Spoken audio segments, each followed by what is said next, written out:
Well, good morning, everyone. Man, it's bright up here. I feel like a rock star. I'm not going to lie to you. Like, I want to break into a chorus of memories or something like that and just make you guys sit here and listen, but I won't. So, we're here today to talk about a little bit about the Americans with Disabilities Act. Like I said, I know some of you were here last year and you got to go through with Maggie.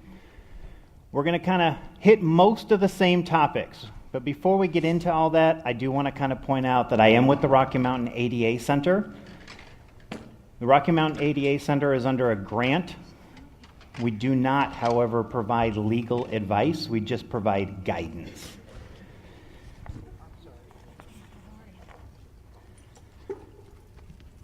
So in the next hour, we want to look at the purpose of the ADA. Well, I say hour. What I really mean by that is about 30 minutes. We want to review a little history leading up to the ADA. We want to discuss who is covered by the Americans with Disabilities Act. We're going to run through a quick overview of each of the titles of the Americans with Disabilities Act. We're going to provide you with simple etiquette tips so that when you're interacting with people with disabilities, you know better what to do. So what is the Americans with Disabilities Act all about? Well, to answer that question, I want you to just imagine for a moment. I don't want you to think, I want you to imagine. I want you to imagine a time when people were not allowed employment opportunities, where businesses, restaurants, and city streets were off limits to some people. Maybe a time where communication was only important for selected individuals. Maybe a time where there were no laws that prohibited discrimination. Or a time when city streets, city transit systems were not allowed or not open for everyone. Where some people were flat out hidden and excluded. You imagining that time?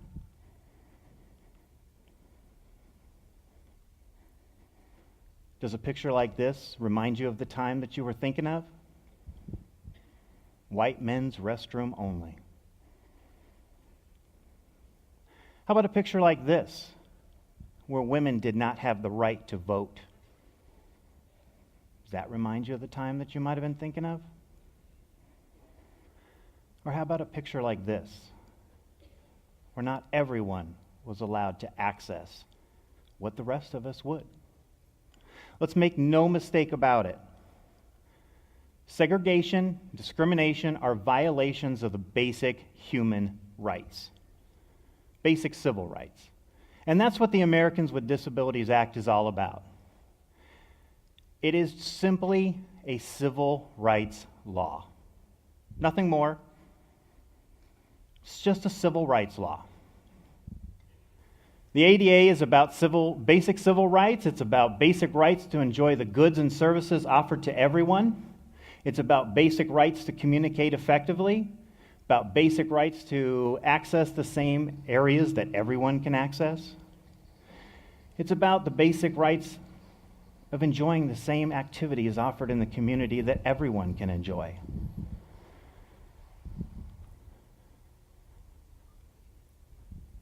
What is the ADA not about?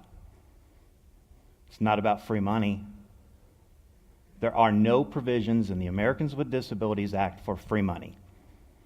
We get that call all the time. Where do I get my free money? You don't get free money.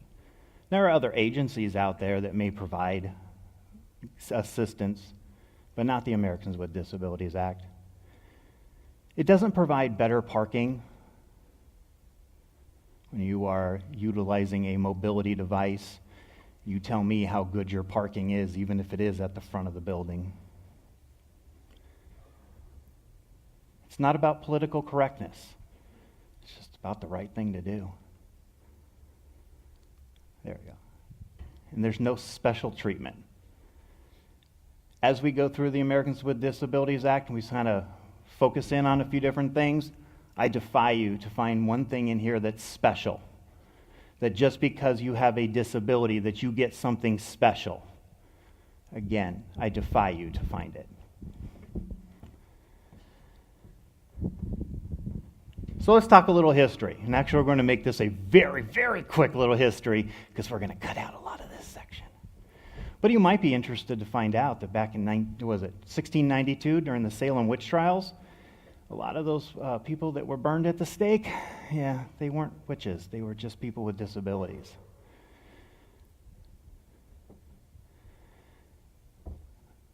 Believe it or not, there's really not a whole lot of history that led up, especially American history, when it comes to disabilities until we get to about 1817. And that's when we find our very first school for the deaf. And I won't go into all of it, but it was just thought that we didn't need a school for the deaf. They didn't need to learn. It wasn't that big a deal.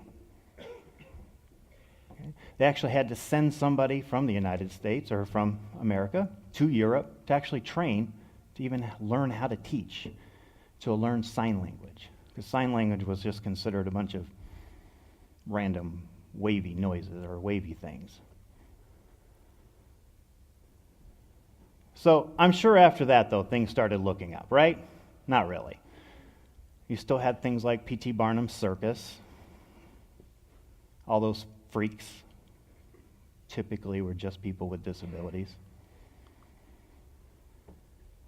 In 1880, there was the conference that just flat out said, no, this isn't good. We don't want to bother with this junk. And I'll go quickly through some of these here, but it's one of my favorites. In 1883, eugenics, flat out, hey, let's just sterilize anybody with a disability. Because we don't want them breeding. Let's sterilize them. Oh, but don't worry, that was in 1883, right? Yeah. Do you know that some states didn't overturn this until the 70s?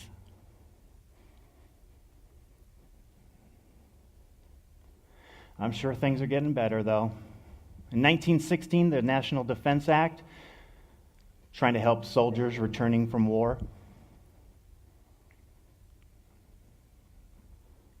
And again, sorry, I'm skipping quickly because I'm trying to cut out some time.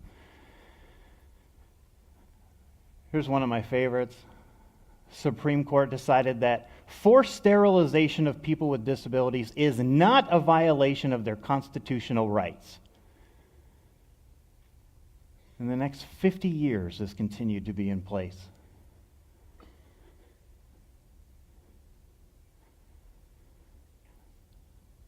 Social Security finally got passed in 1935. Oddly enough, President Roosevelt actually was a wheelchair user. Again, I'm sure you guys already knew that, but you never see him photographed in a wheelchair. I'm sure you can figure out why. In the 1940s, again, things started looking up a little bit, hopefully, right? We started passing things like, or we started creating the annual National Employee of the Handicap Week. Woohoo, got a whole week.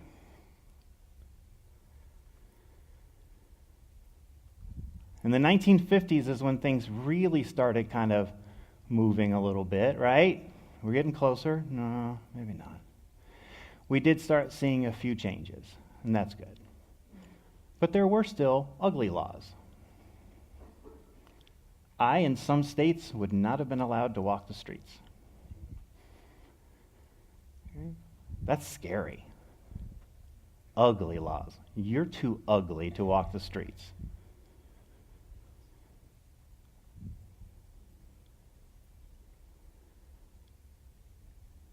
In the 50s and 60s, we started seeing the civil rights era.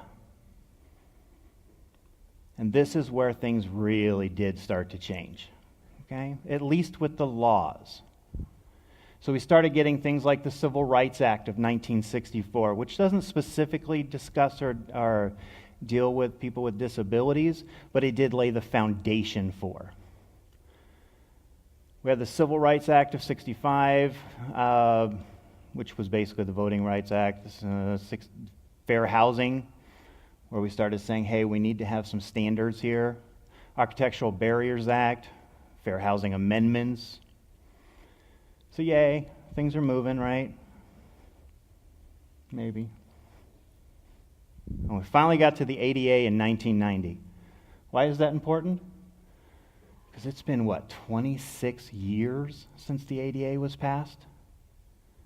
And we're still having issues.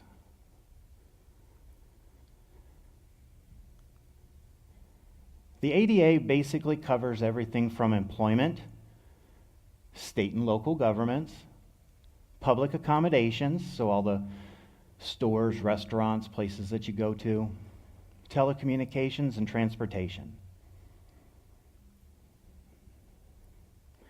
The ADAA, and we just call it the ADA, the Amendments Act, so the Americans with Disabilities Amendments Act, actually expanded some of the definitions and some of the information that is in the Americans with Disabilities Act. So why did they have to expand it?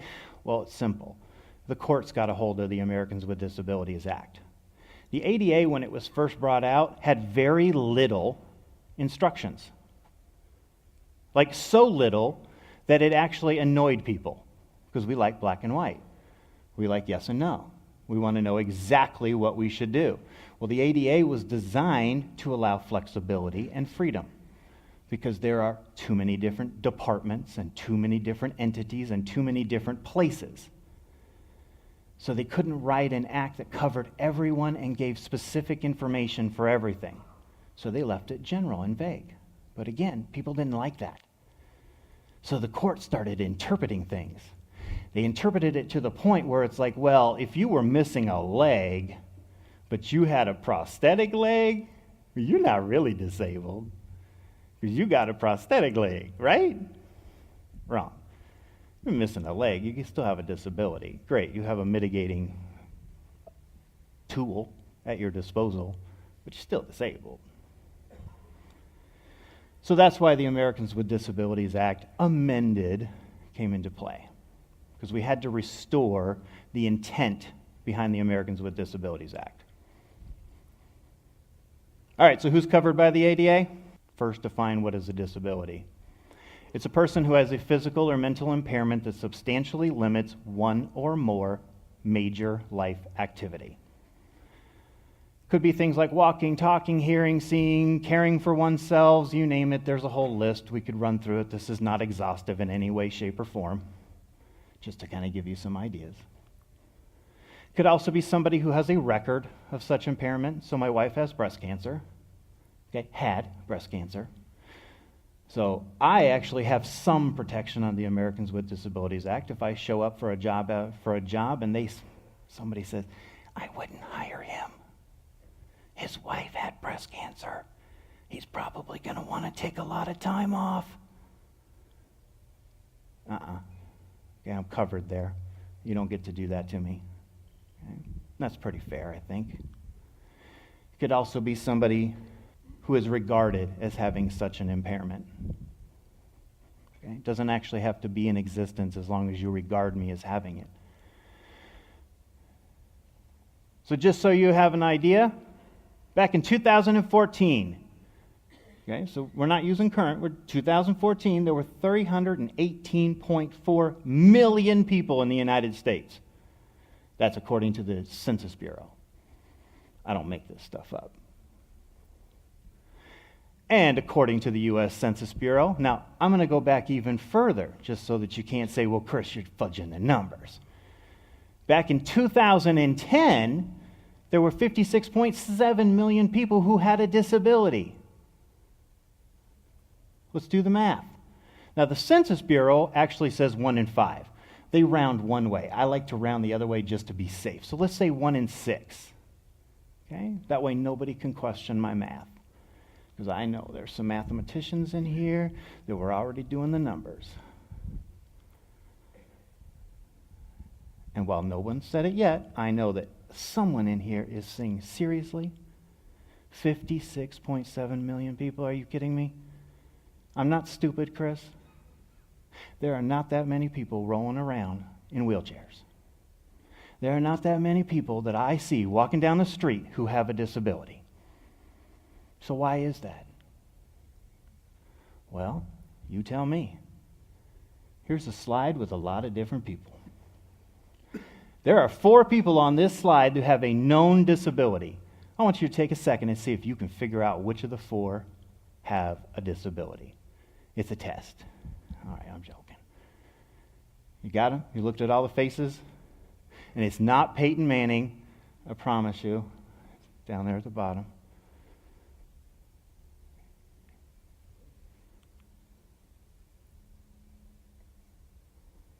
That top person up there, Catherine Zeta-Jones, Academy Award-winning actress. She has a hidden disability known as bipolar disorder. Vince Vaughn, comedian, philanthropist, also has a hidden disability known as dyslexia. Now that third person there, I knew she had a disability, right? Because she has sunglasses and she's got a service animal, so I knew she had a disability. You were right. But what if I told you she was just a fashion-forward animal lover? Would that have changed your opinion? Her disability could be hidden or visible depending on the situation. If I just saw her sitting somewhere, would I know she had a disability? Probably not. If I saw her walking with a cane, maybe. The last person definitely has a visible disability. They're a wheelchair user. So when we say there's 56.7 million people in the United States that have a disability back in 2010, and you say, that's a big number, how come I don't see that many? Well, because the majority of them are hidden. The majority of them are things that you don't see walking down the street. So just because you can't see it doesn't mean it doesn't exist. They still have a disability. Not every disability is visible. So just some quick examples of some things that definitely should be considered as disabilities when you are considering what is a disability. Could be anything from deafness, blindness, cerebral palsy, diabetes, multiple sclerosis, bipolar disorder. I said earlier that a disability limits a major life activity. Can you see where a heart condition would limit a major life activity? If I have a heart condition, do you think I get to run and jog and play with my kids as much? Maybe not. I mean, I'm sure I'll find other ways. All right, there are some exclusions from the definition of disability. Things like current illegal use of prescription or other drugs. So, yeah, that doesn't count. Just because I have some effects from illegal drug use, sorry. Compulsive gambling, kleptomania, pyromania are all not considered disabilities. Flat out says in the American Disabilities Act, these don't count. Okay. All right, very quickly, just so that you have some baseline information. 5 titles of the ADA. I know this is so exciting. Title I covers employment. Title II is specifically geared for state and local governments. And I'm going to guess that the majority of you in here are from a state and local government. Oops, sorry. Title III is for private entities, so all your grocery stores, all of your shopping centers, everywhere you go is public. Okay? They have responsibilities under the Americans with Disabilities Act as well. Title IV is about communication. We don't talk about that a whole lot because unless you're into communications, it doesn't really matter. And Title V is just that catch-all. You throw everything in there. But there are some fun stuff in there that specifically addresses Congress, which is interesting. Title I of the ADA specifically addresses all employment practices. We're not going to hit this too hard because we're going to talk about it more later. Recruiting, hiring, promotions, training, pay, everything. Everything from the moment or from how you apply for the job to the company softball team.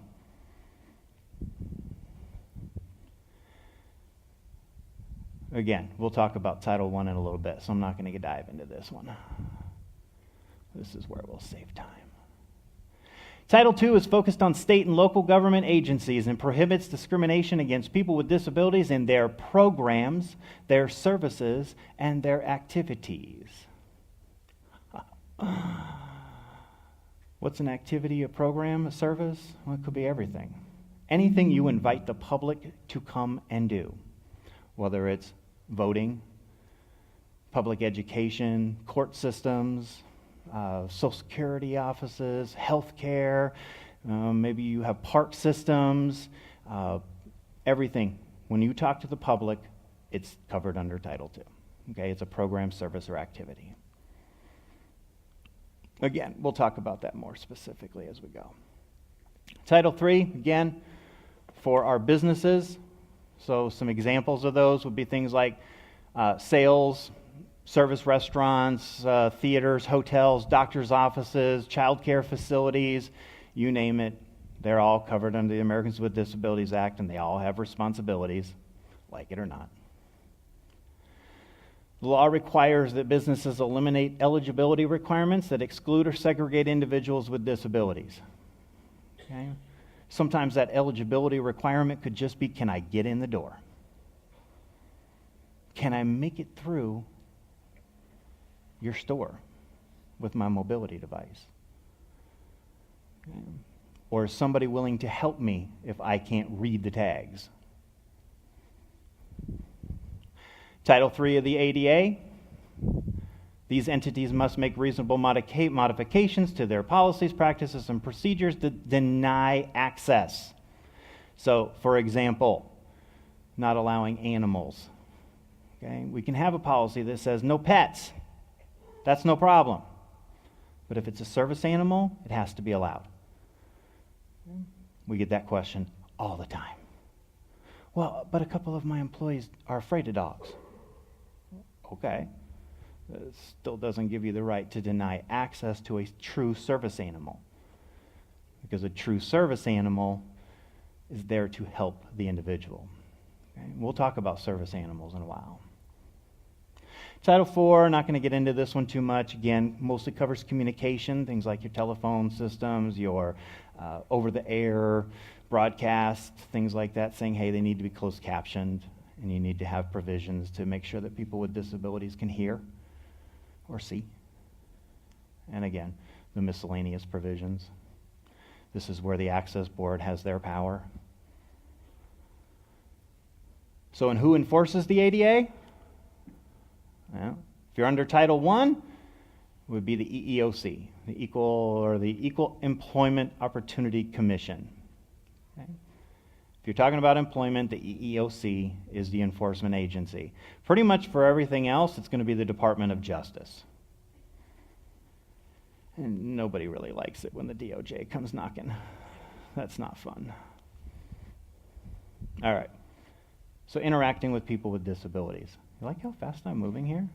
I don't hear like lots of applause. I'm going, Chris, you're really doing a great job moving quickly. Yeah, okay, sorry. Let's just give you some general rules to live by.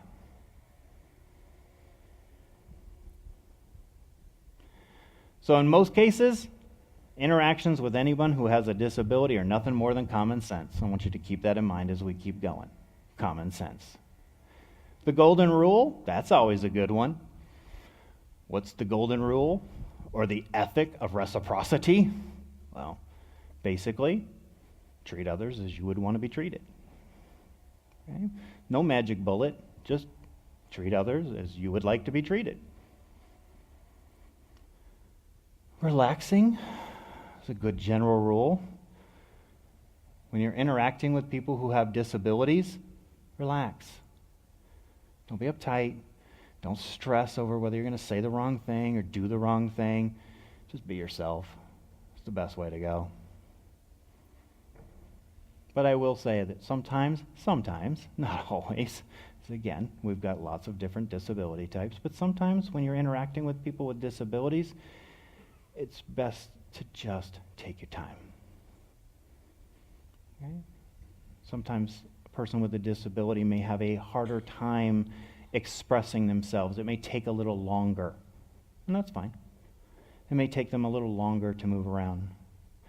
I don't know about you guys, but I'm usually in a very fast pace. I'm in a quick mode.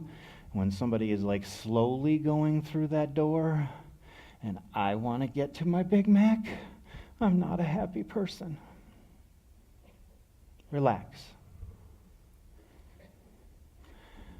Big rule, don't touch. Always ask or warn a person before you touch them. We think we might be helping when we grab somebody by the arm and say, let me show you where you go. No, don't touch. Leave them be. Okay? Don't touch a person's mobility device without asking. That seems like it's pretty much common sense, right? Wrong. Don't grab somebody's wheelchair and try to move it out of the way. If they've left their walker in your path of travel, don't grab it and throw it out of the way. If they've left their cane, just leave it. Okay? And don't touch a person's service dog. And I see this one all the time. You go there's the service animal in the store, and everybody wants to stop, and everybody wants to pet the animal, and they would say, it's so cute, it's so sweet, we love that little... Leave it alone. It's there to do a job. It's not there for everybody else's enjoyment. Service animals are working animals. Okay? And if you just can't handle it, you just have to touch the cute little animal and pet them behind the ears, ask the owner the handler before you do. All right, it's okay to ask. Ask if a person would like assistance. Don't ever assume they need assistance. Okay, I'll give you a great case in point. Again, I haven't always been with the the Rocky Mountain ADA Center. I used to be a corporate trainer, so my business was making other people sell better. That was my business. Okay, so I had a lot to learn when I came on board. I went to my very first meeting, and there was a person with no arms and no legs. And I was seated next to them in this meeting. And I had no idea how they were going to take notes. How were we going to take notes? You need to take notes. And of course, my instinct was, can I help you? I shouldn't say that. My instinct was, grab the pen and pull the cap off for him and hand it to him. Okay? Because they had this little contraption they used. Never mind. But my point is, they did it all by themselves. It was pretty cool. Okay? By my standards, it was pretty cool. But if I had just acted, that would have been bad. Okay? Always ask before you help somebody. And ask if you're unsure how to interact with them. Okay? If you don't know what to do, just ask. What can I do to help you? How can I help right now? What can I do better? What can I do differently? Okay? Ask. Don't assume. You know what they say about assuming? People first language is very important. Putting the person before the disability. Always put the person before the disability. People first language tells what a person has, not what a person is. Okay? So let's talk about that. Draws attention, disability first. I guess what I mean by that is when I say you are a disabled veteran.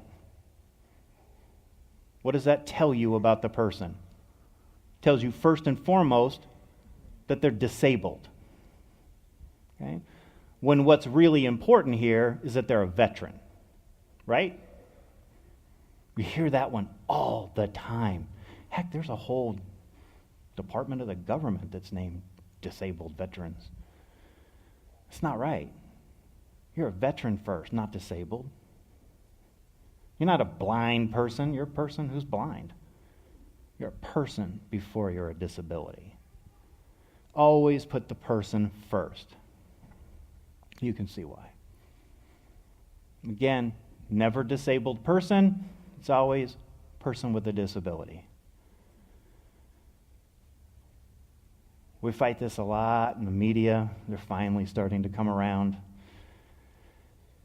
Always person with a disability. Okay? Put the person before the disability, please. That's all I'm going to say about that. Words matter as a whole. Okay? Nobody wants to be referred to as abnormal. Nobody really wants to be referred to as afflicted. You're afflicted. You're afflicted. Who wants to be afflicted? I don't want to be afflicted with nothing. Okay? Not afflicted. Not suffering with. Not suffering with anything. You're not wheelchair bound. Hear that one frequently. They're wheelchair bound. Not bound into a wheelchair. There's no ties. That's just how they get around. Don't use words that purposely demean people. Okay? The bottom line is when you start putting words like this out there, it really does make it sound like there's something wrong with being disabled. God forbid we leave here today and one of us in this room is in a car accident. Do you really want to be termed afflicted? Do you want to be wheelchair bound? No, probably not. Is anybody in here today struggling with blue eyes? Thankfully, I'm not. Whew! I don't want to be struggling with my blue eye color. We wouldn't say something like that to somebody. We wouldn't say you're struggling with blue eyes. I'm sorry. Things like hair color, eye color, just a part of who people are. There's nothing wrong with it. There's nothing different. It's just who they are. Right? This is one of my favorites, handicapped. Love the term handicapped.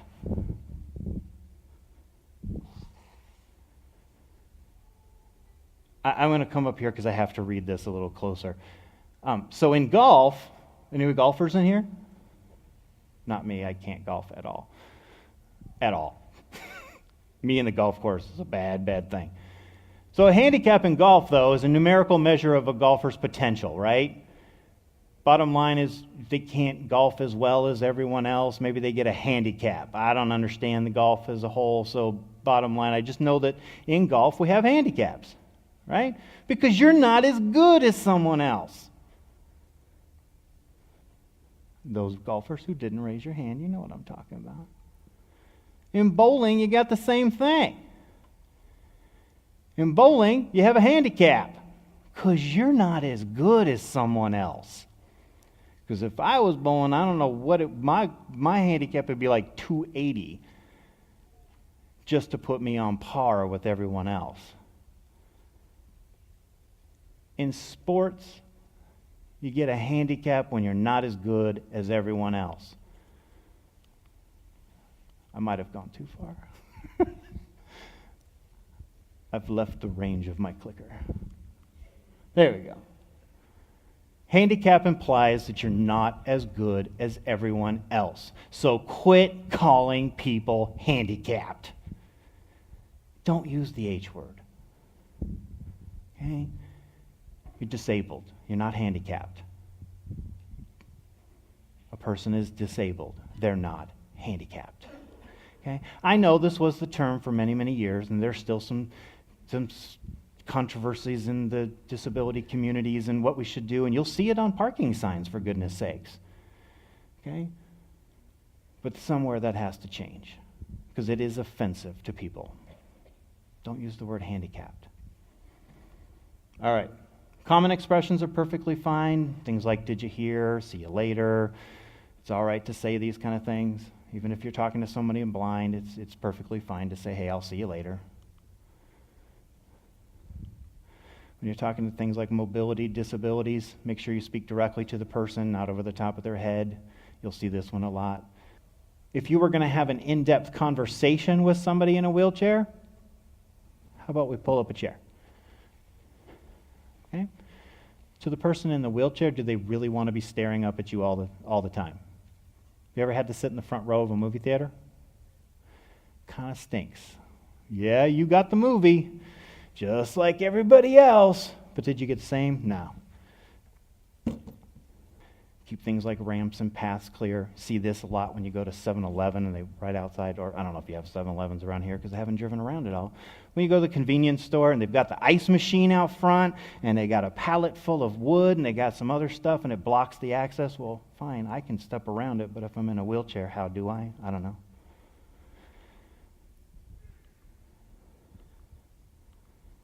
we're going through very quickly. Just when you're interacting with people who have a cognitive or intellectual disability, don't use baby talk. Talk to them like they're adults. Would you like to go to the store? You want to go to the store? Does that sound good to you? Did you have a good day today? Did you?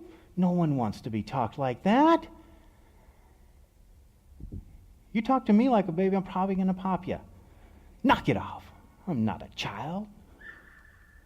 Don't treat others that way.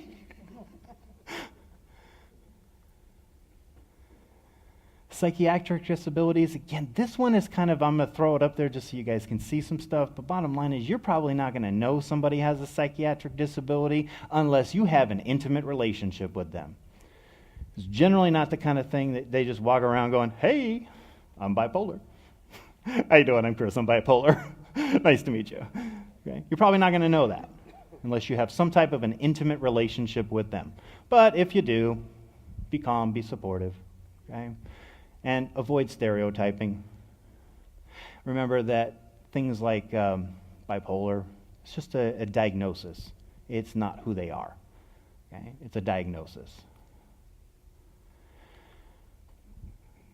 Speak directly to a person who is deaf. Ask how they prefer to communicate. Don't shout. And this is one that I definitely want you to, so we're no longer saying, we're no longer going to use handicapped, and we're also not going to use the term hearing impaired. Okay? They're deaf. They're not hearing impaired. I when I first started at the Rocky Mountain ADA Center, one of our staff members is deaf, and I used the term hearing impaired.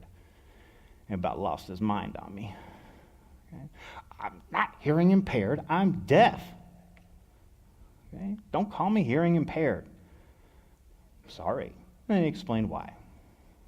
Okay? Again, when you're communicating with somebody who's blind, okay, speak directly to them, not their companions. Make sure you always identify yourself when you enter a conversation and before you make any contact with them. Okay?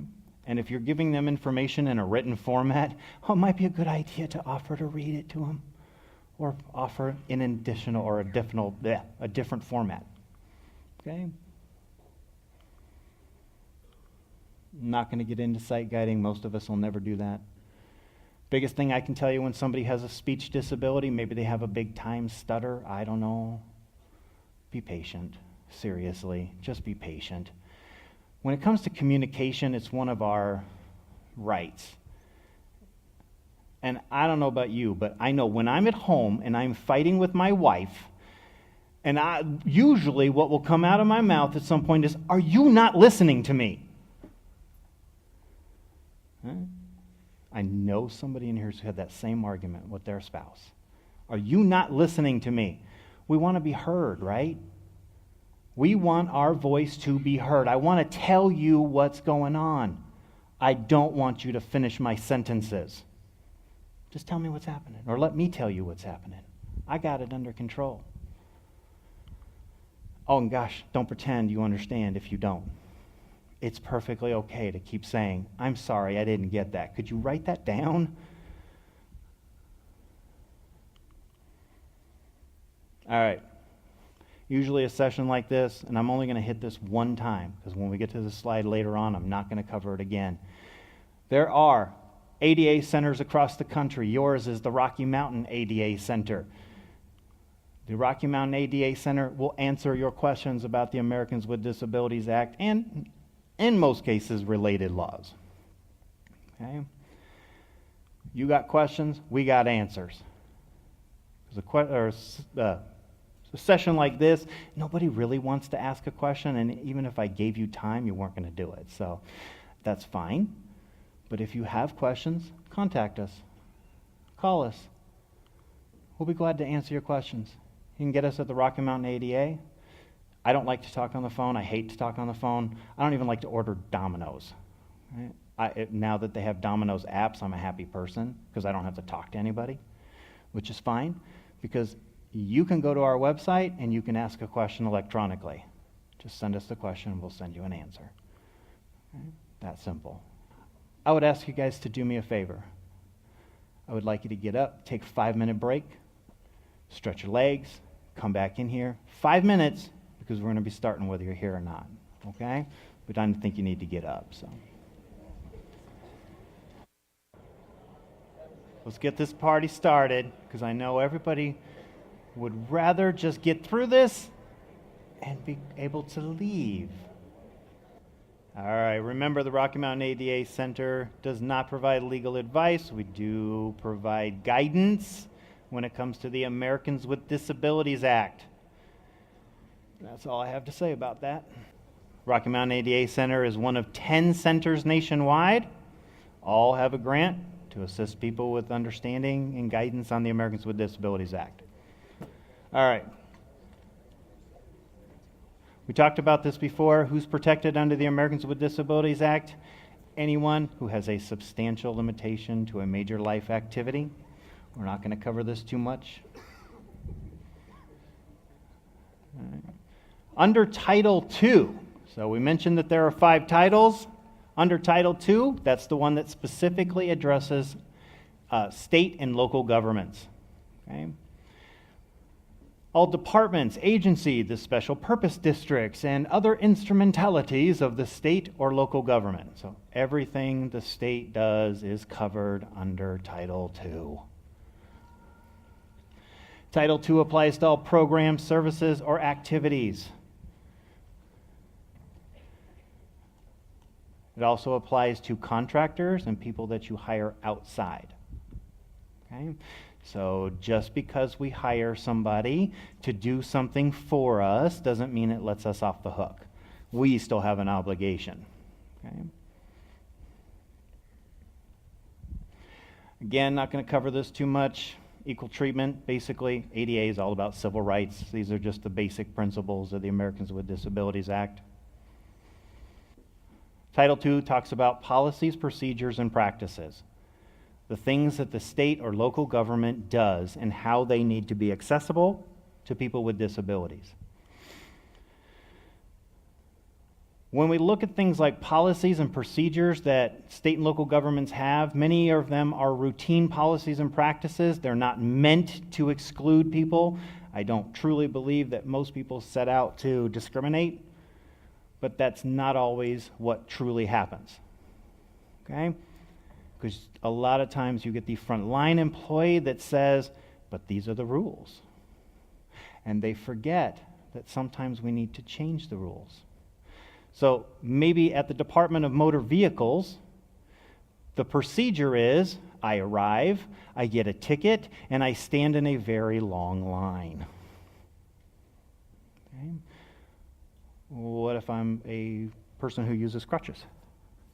Is that appropriate to make me stand in a very long line on my crutches? Maybe not. Maybe we could modify that policy to allow me to have a seat and not lose my place in line. The Americans with Disabilities Act does not say that you need to give anybody any special treatment, so they don't have to be moved to the front of the line. They just don't lose their place in line. That's fair, right? What if we had things like again, no animals policy? Could we allow a service animal? Sure. What if we had a building, say a county building, and no food or drink inside the building, but I have diabetes, and I need to control my blood sugar levels. So I usually have a small snack with me. Would it be okay for me to bring in my small snack? Provided I clean up my own mess and I don't make one. Okay? That's all common sense. And here in this room, we sit here and go, of course that'd be fine, Chris. That'd be no problem. Sure. Why wouldn't we? Of course. The problem with it is, that's not what always happens. A lot of times we get the person that says, no, the rule says no food or drink. Get out. and then we get into trouble. Okay? That's why the Americans with Disabilities Act was purposely left open and vague, because they couldn't address every single policy and procedure that was out there. They needed people to use their common sense, to take a common sense approach, and make reasonable modifications where necessary. So again, some examples there.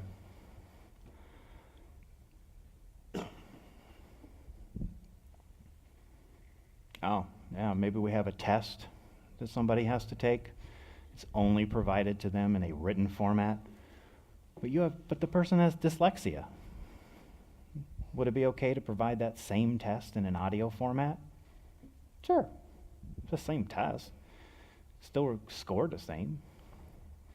All right. Reasonable modifications. So when we have policies in place, we have to make sure that they can be modified to accommodate people who have disabilities. Just bottom line. And typically speaking, those modifications are just common sense approaches, nothing more. The key word, though, when we say a reasonable accommodation, that's the fancy term for make a common sense choice, is reasonable. Again, it's not reasonable to believe that because I use crutches, that I get to move to the front of the line. Why? Nobody else does. It's not reasonable. It's not reasonable for me to believe that because I have a mobility disability, that I get to get carried in to the building by 6 strapping young lads on a carpet of gold. That is not reasonable. Okay? We only consider reasonable accommodations.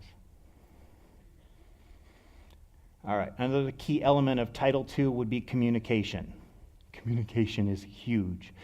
Under Title II, if you deal with the public, you have a responsibility to provide communication. You provide it for everyone else.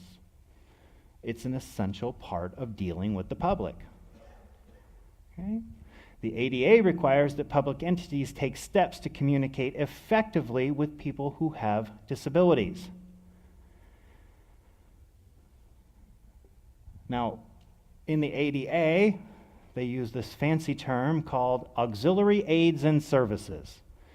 And they say Title II entities, state and local governments are required to provide auxiliary aids and services. Okay.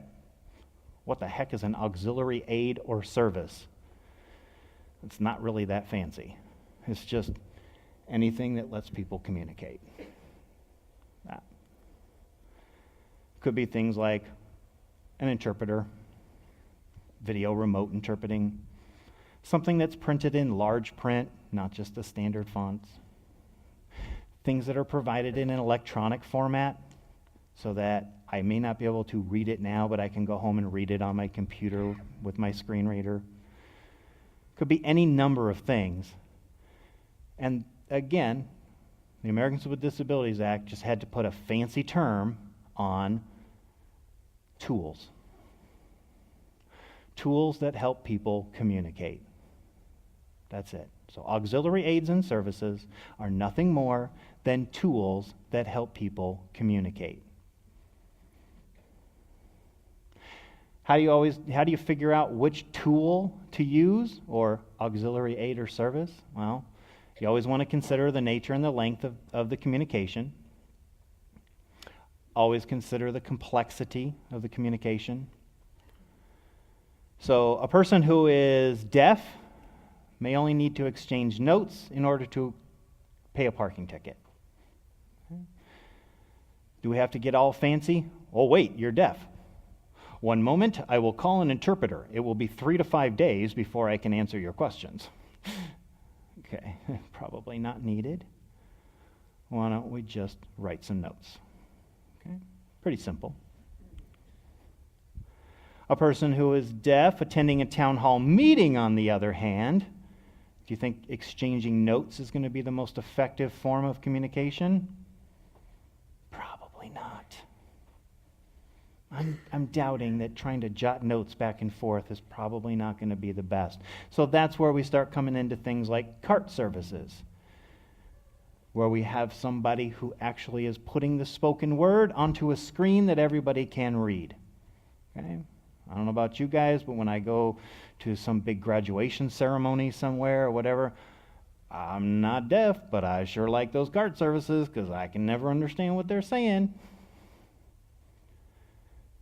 Okay? Could be just a sign language interpreter. Okay? We just have to look at how in-depth this conversation is going to be. So we got a little pamphlet that shows you how to get a hunting license. Okay? Pretty straightforward, but again, I'm blind. How do you effectively communicate with me? You going to hand me the pamphlet? Here you go, sir. Probably not. Doesn't really do me a whole lot of good, now does it? But it's short, it's to the point. Could you just hit the highlights with me? Just, here's the pamphlet, let me tell you what it's in it. Okay? That would be great. But if you were giving me a, emergency management plan for evacuating the entire city, you're going to try to read that to me? No.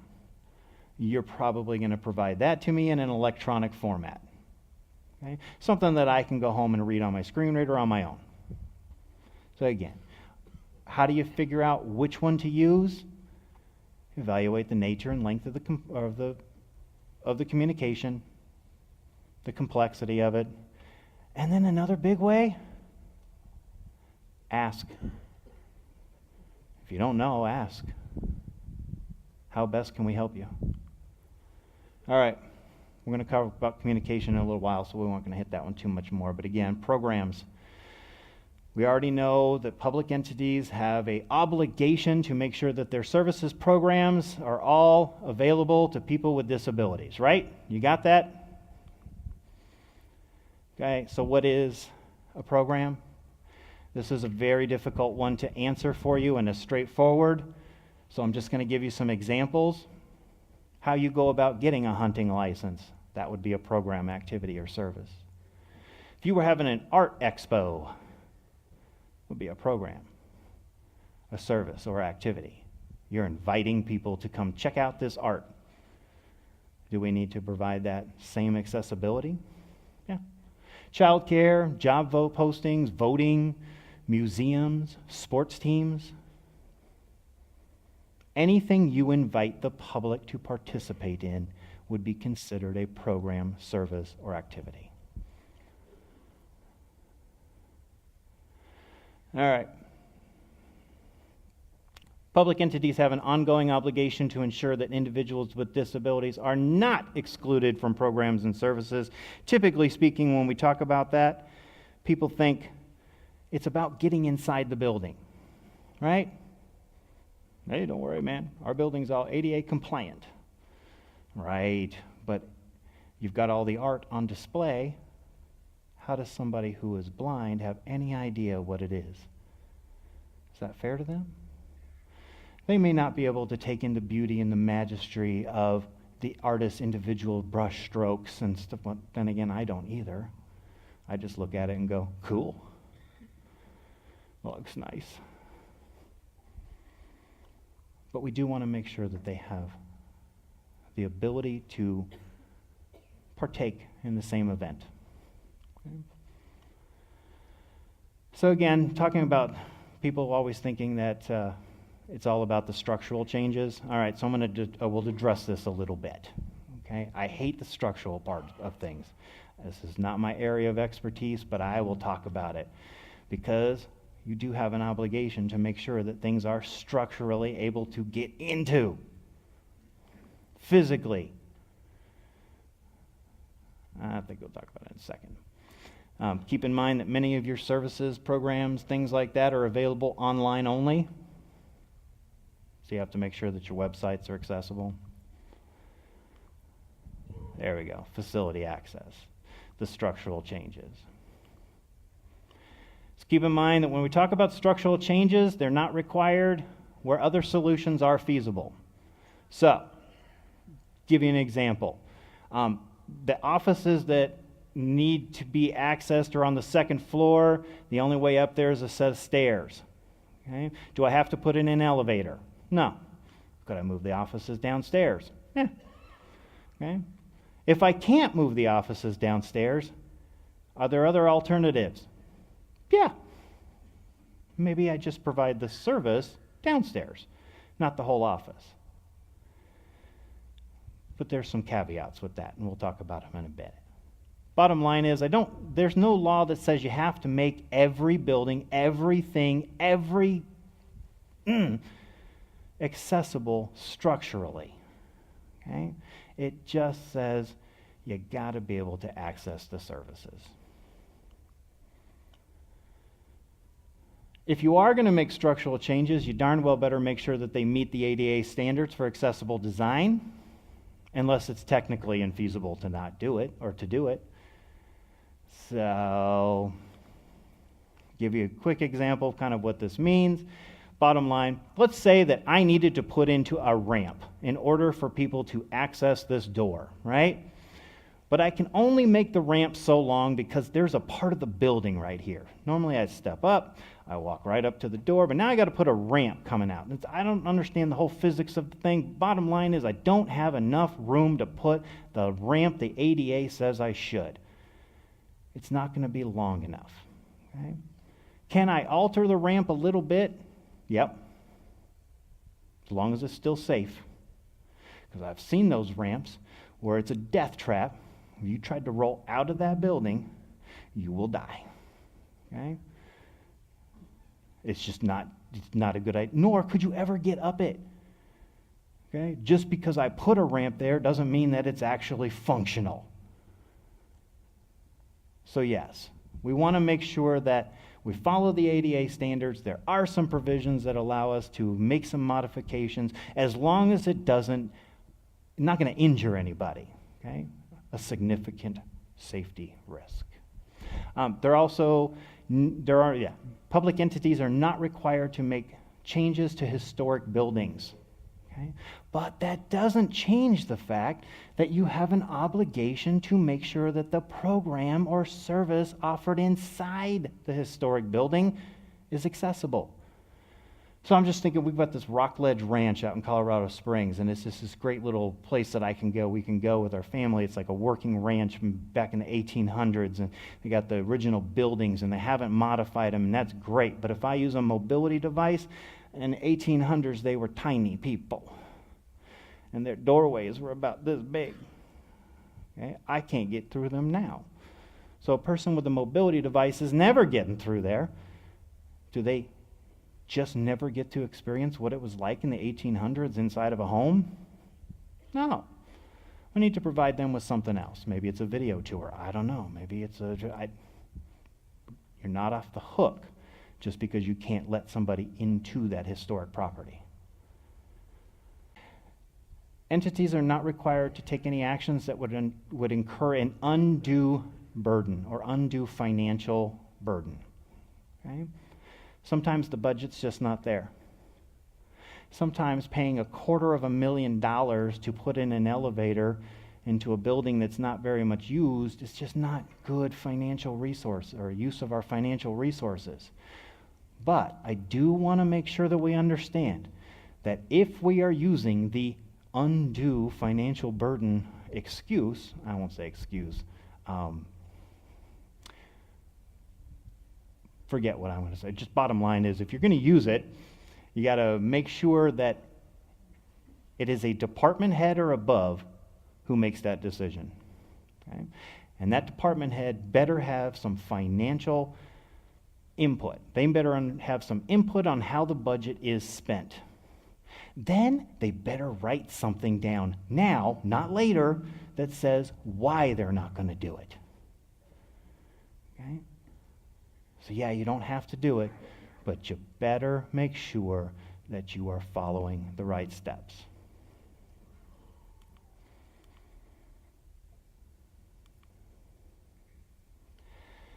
Again, financial constraints. Not everybody has an unlimited budget. So you can't necessarily run around and make everything that you want to make accessible right here, right now, today. let's assume that we had 5 swimming pools in the city, 5 public swimming pools. And we have budget to make sure that one of them gets brought up to standards and is accessible to everyone. Okay? We can't do all of them. So how do we determine which one gets done? Well, we're going to look at things like geographic distribution. We're going to look at transit, how people get to it, what are the hours, what classes are offered there, what services. All of these things would factor in. It's not just, well, that's the closest one to my house. And I didn't want to have to drive, so I just picked that one. Okay? Does that make sense? Sometimes you have to make decisions based on finances, and the Americans with Disabilities Act gets that. They understand that. But you better make sure that your decisions are based in fact, not just objectives. That's totally the wrong word, but that's okay. I think you understand what I meant. Keep in mind that Title II entities have an ongoing obligation to keep things going. We can hit each of these if you want, but I think you'd rather just me summarize it by saying just because you got things up to speed once doesn't mean that you're done. When you are working and you are trying to make things accessible, you have an ongoing obligation to make sure that things stay accessible. Okay? That's the summary. My least favorite subject in the entire world. If I haven't put you to sleep yet, I will now. The 2010 standards for accessible design. Lord have mercy, help me. This is the Bible, how things are built. Okay? Do you really care how it got here? Probably not. But in 1991, there was the ADAG. It got modified to the 2010 standards. It became enforceable in 2012. So we've been working on this one for a little while. Okay. Bottom line is all new constructions and alterations as of March 15th in 2012 have to comply with 2010 standards for accessible design. Okay? So what does the 2010 standards for accessible design cover? Everything. That's not true. It doesn't cover everything. But it does cover everything from parking to the routes from the parking to the door, reach ranges, how far I have to reach up to grab something, how high something can be up on the wall or on different areas, protruding objects, things that stick out of the walls, ramps, ATM machines, vending machines, you name it. Everything seems to be covered under the 2010 standards. Aren't you so happy that I am not going to sit here and tell you how wide the doorways have to be? I just want you to note, though, because we said that went into effect back on March 15th, 2012, right? Okay. There are no grandfather clauses with the Americans with Disabilities Act. We hear that one a lot. Well, this is grandfathered in. No, it's not. There's no such thing as a grandfather clause. But there is something called safe harbor. And safe harbor basically states that if you were in compliance with the 1991 standards, back in 2000, let's say March 14th of 2012, so the day before this went into effect, you were completely in compliance. No problems, no issues, okay? Then when the 2010 standards came out, you didn't have to run and make them all change. Okay? And there were some changes. You were not grandfathered. I almost said it. You had safe harbor. That as long as you don't disrupt anything, you can live in safe harbor infinitely. But safe harbor only exists until things start changing. Okay? Once you decide to start changing things, safe harbor goes away, and you are now expected to comply with 2010 standards across the board. So let's assume for a second that this room right here complied with 1991 standards on March 14th, and we haven't touched it since. Okay? But then Chris decides he's going to replace the carpeting. Okay? Carpeting is a covered element of the 2010 standards. So once it's flooring. Okay? Once I change the carpeting, now I've triggered a whole bunch of other things that I have to worry about. I have to worry about getting into the building, and I have to worry about the reach ranges and the operable parts of things. And left alone, it was okay. That's my quick summary of 2010 standards for accessible design. There are some areas of the 2010 standards that are not eligible for safe harbor. Why aren't they eligible for safe harbor, Chris? Well, that's easy. They weren't covered before. They weren't ever addressed in the 1991 standards, so they couldn't possibly be covered under safe harbor because you never had them accessible. Things like golf facilities. What? Amusement rides were never covered before, but now they are. There were some residential standards that weren't covered before, now they are. Shooting ranges, saunas, miniature golf courses, playgrounds. That was probably one of the big ones. Play areas for kids. Okay? There are standards under the 2010 standards that state what should happen in a playground. How do you make it accessible? Okay? Ticketing is covered under the under the Americans with Disabilities Act. I'm done talking about 2010 standards. That's the extent of my. The biggest thing I'll point out when it comes to ticketing is that we want to make sure that there are no surcharges. If you have an event and you are giving tickets, you do not get to charge more to somebody who is disabled than somebody who is not. You cannot raise the prices. Okay? There are also standards that say how many and where the accessible seating should be. Okay? Covers things like companions. There should be policies in place that cover things like how many tickets can I buy? I know when I go to the Broncos games in Denver, the accessible seating is much cooler than my nosebleed seat.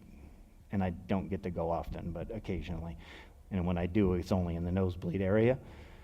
So why couldn't somebody just buy a whole bunch of tickets in the accessible seating area? Because there's policies about it. Okay? And you should definitely have them. All of these things should be covered under a policy. We're not going to hit them all, but see how I'm doing here. Doing too bad.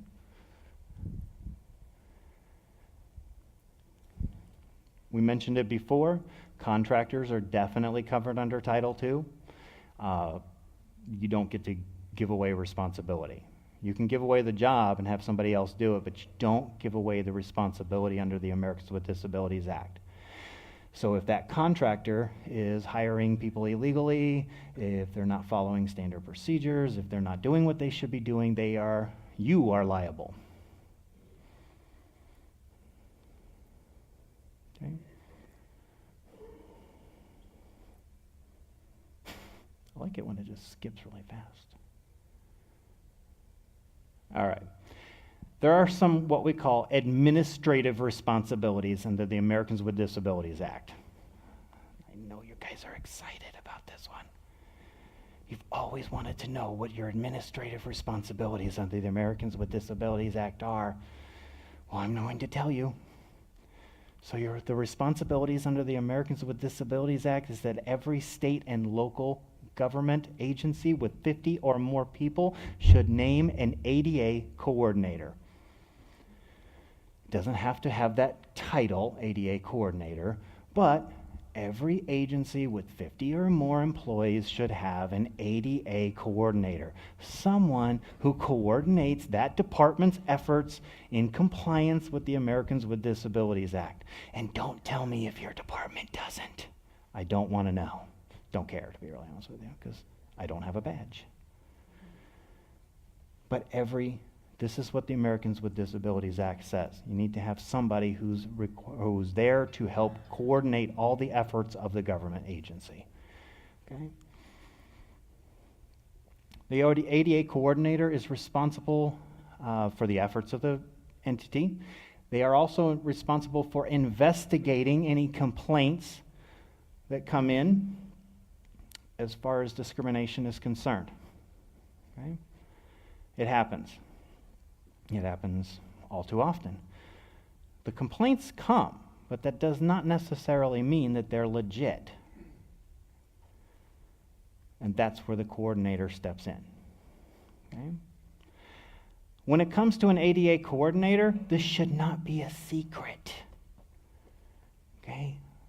It should not be something that is just, hush, don't tell anybody who I am. This should be public. This should be out there. The name of the person, their office, their telephone number, their address, and the ADA doesn't specifically state it, but I'm going to guess nowadays the email address of the ADA coordinator should be public knowledge. That's important, guys. In some of my other classes, I will say, all right, everybody's got a smartphone, and I'm not going to make you do this right now, but I'll say, all right, give you 5 minutes. Let's see if you can come up with who is the ADA coordinator for Lufkin, Texas. And we're talking some, brilliant, educated people that can't figure it out. Why? Because it's not public. Unless you find the right PDF document buried in the back of something somewhere that's 48 pages long, and at the very bottom, last sentence, it says, this is who the ADA coordinator is. Or at least who it was like 2 years ago. Why should that information be public? Well, first off, if I don't know who to complain to locally, who am I going to complain to? Do you remember who the enforcement agencies are? I'm going directly to the EEOC, or I'm going directly to the DOJ, Department of Justice. Okay? Those are my alternatives. When somebody calls the Rocky Mountain ADA Center and says, I have a potential complaint, I have a problem, I don't take the complaint, but here's what I can tell you to do. Let's see if we can stay as local as possible. And I'll look and do the research and see if I can figure out who they should be talking to. And if I can't figure it out, then I go, well, I guess your only other alternative is to file a complaint with the Department of Justice. Okay, that's not fun. Nobody likes that. All right, we're not going to cover that. Don't care. Moving right along. Public notice. Every entity is required to have public notice that they are and will try to comply with the Americans with Disabilities Act. Doesn't matter how big or small the entity, so even if they are less than 50 people, don't have their own ADA coordinator, they should still have a policy in place that says we do not discriminate.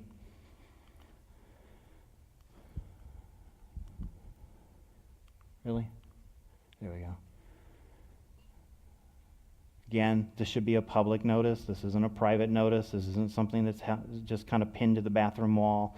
This is something that's out there on display, usually on bulletin boards, on websites, on things like that. Hey, click here if you want to know our policy on. Okay.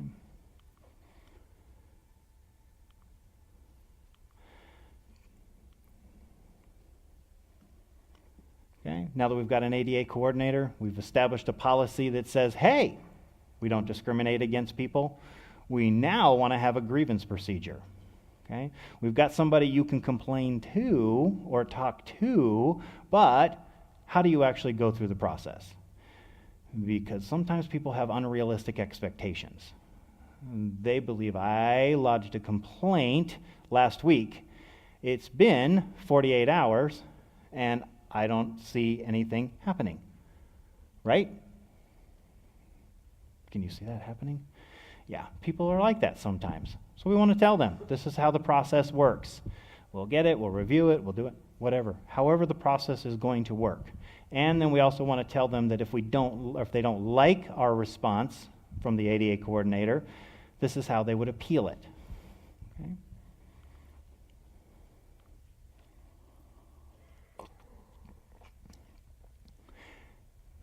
Administrative responsibilities continued.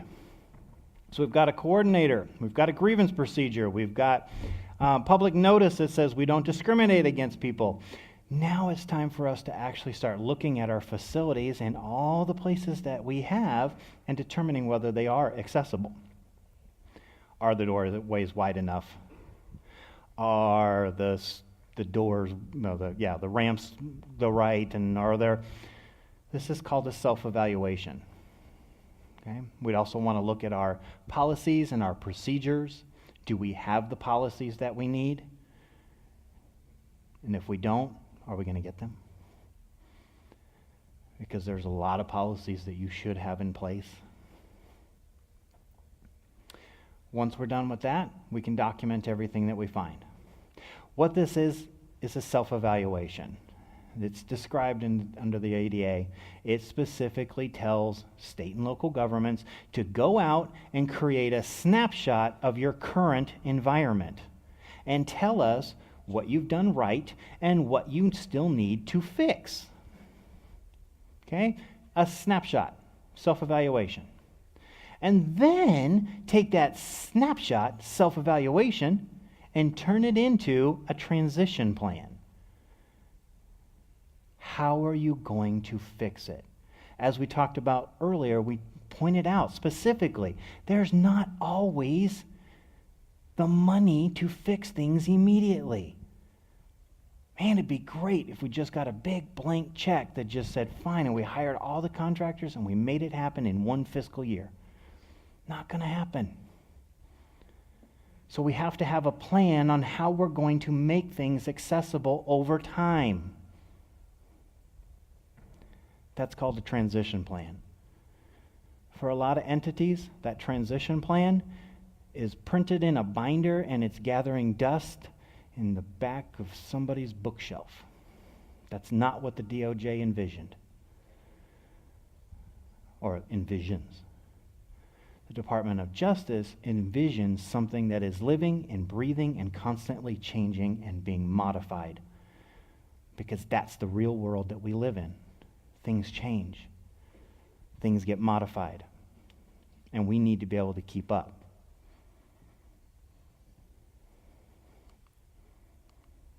All right, I promised you more about communication. 10:30. I think we're supposed to wrap. Okay. So I promised you a little bit more about communication. Again, just some key points. Companions are included when we talk about a Title II's responsibility to provide effective communication. Okay, so if I am here to get a driver's license, but I am 16 and I am with my mom who is deaf, you need to be able to communicate with mom just as effectively as you communicate with the person getting the driver's license. Okay? Again, family members, friends, associates, people that are with me, you have that same obligation to provide effective communication to everyone. We talked about things like a graduation ceremony. Okay? Yeah. If you're hosting a big thing and you've got everybody in this big room and you're doing this big graduation ceremony, good chance somebody in there is not going to be able to hear. So we need to have effective communication, and maybe we provided CART services or a translator. We talked about auxiliary aids and services. Again, not going to hit this one too much because, again, the bottom line is simply an auxiliary aid and service is just a tool, whatever tool it takes to get the job done, right? Okay, we can all agree to that? All right, we'll move on. Talked about it depends. We get far more in depth. If we really want to break this down again, we're trying to figure out which auxiliary aid or tool to use. We would identify the situation that we're dealing with, look at the situation from all angles.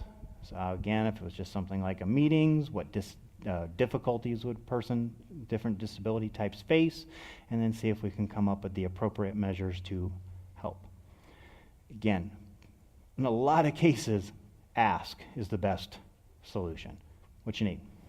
Okay? When it comes to communication, I'm not sure if I hit this later, so I'm going to say it now. When it comes to communication, typically the person with the disability's opinion on what they need is what counts the most. Okay? You might think that all we need is, I don't know, all we need is an interpreter. They go, no, I need this. I need large print. I need whatever. That's what matters. Their opinion is what matters. Okay? Unless you can absolutely show that your way is better. It's a defense. That's really all that is. All right. There we go. Public entities are required to give primary consideration to the type of auxiliary aid or service requested by the person with a disability unless they can demonstrate that another equally effective means of communication is available, unless the requested aid or service would fundamentally alter the nature of the program, service, or activity. So, just a totally ludicrous example, but let's assume that what I need is somebody that will communicate to me very loud with a megaphone. Okay? This is what I need in order to be able to be heard. And you go, that's nice, but it's story time at the library, Chris. That ain't gonna work. Because we ain't blasting no megaphone here in the library. That's gonna fundamentally alter the nature of a library as a whole, as a quiet place to reflect and learn. Okay, unless the requested aid or service would create an undue burden. Again, what I need are 6 strapping young lads to carry me into the building and that's not going to happen, Chris, because we don't have finances or resources for that kind of nonsense. Hi.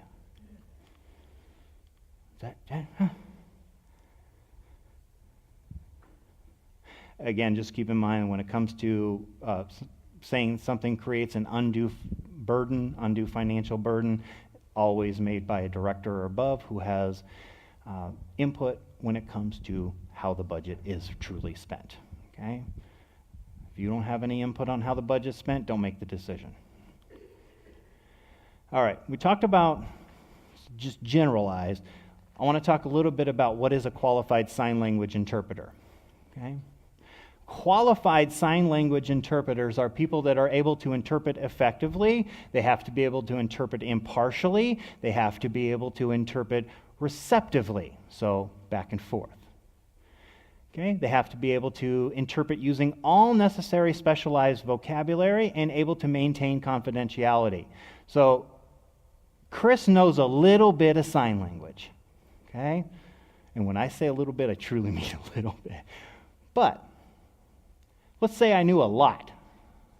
I'm pretty fluent. Okay? But does that mean that I can go into a doctor's office and sit and interpret for somebody who's getting a diagnosis of pancreatic cancer? And the treatment plan that they're going to be going over and the medications that they're going to be on? No. I don't. I don't have the specialized vocabulary. I don't have an English vocabulary that is specialized enough to help me understand what doctors are telling me half the time. When we use a sign language interpreter, they have to have the necessary language to communicate. Okay? What's the language in a legal setting is very different than the language in medical settings. It's very different than the one in psychology, and you get it. You get my point. Okay? Not all interpreters are qualified, and not all interpreters are qualified for all situations. Just because you sign doesn't make you an interpreter. Okay? You are a user, but you're not an interpreter.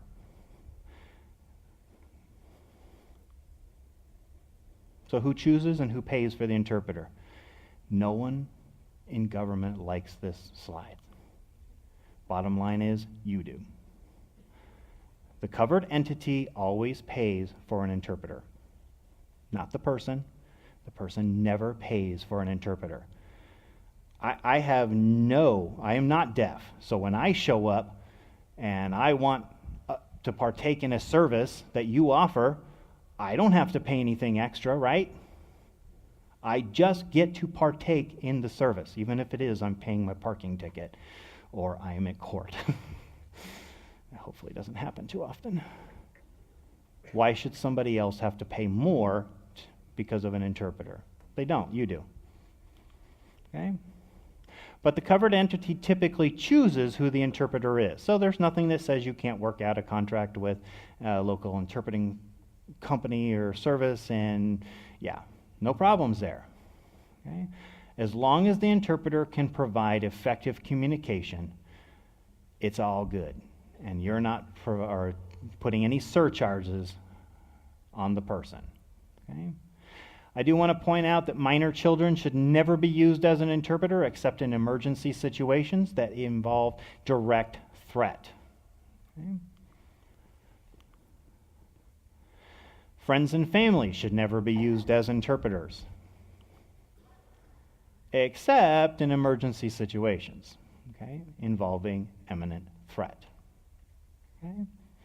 Unless the person who is deaf specifically requests it.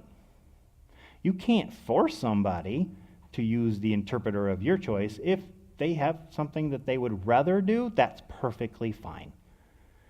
Okay? As long as they specifically are requesting it, not you're goading them into requesting it. You sure you wouldn't want your mom to just interpret for you? Are you sure? You sure? It'd be a lot faster. Okay? So why no kids? Why no friends? Why no family? Well, it should be fairly obvious. They're not impartial. They may have contrary interests. Okay? They may not be able to keep it confidential, which is part of being a qualified sign language interpreter, is that you keep it confidential. And let's face facts, they may not be all that accurate. Okay. I want to hit this one real quick because this is becoming very, very popular, especially in areas where sign language interpreters are at a premium. And I know some of the states we deal with, there's like 2 sign language interpreters in the entire state. Okay, so VRI, video remote interpreting, is becoming extremely popular. VRI is great. It allows a person to utilize an interpreter when they need it, where they need it, and for as long as they need it. Okay? It's very simple to use. It can be done on a smartphone. It can be done with a tablet. It can be done on a computer. There are a variety of different ways to go about it. There are some performance standards. If you're going to use VRI, you need to make sure that your audio, your video does not lag in any way, shape, or form, so that the images cannot be choppy, grainy, or blurry. If they are, it's not effective communication. Shut it off and just go about another way of doing business. Okay? Find an actual interpreter if that's the case. Images must be sharply delineated and large enough to display the interpreter's face, arms, and hands, fingers, and the participating person's face, arms, hands, and fingers. Why? Because sign language doesn't take place from here to here. Okay? FaceTime is nice, but sign language takes all of this. And I've got to be able to see all of this in order to effectively communicate using American Sign Language. Okay. The other part of this technology is that the person who's actually utilizing it needs to be able to set it up quickly.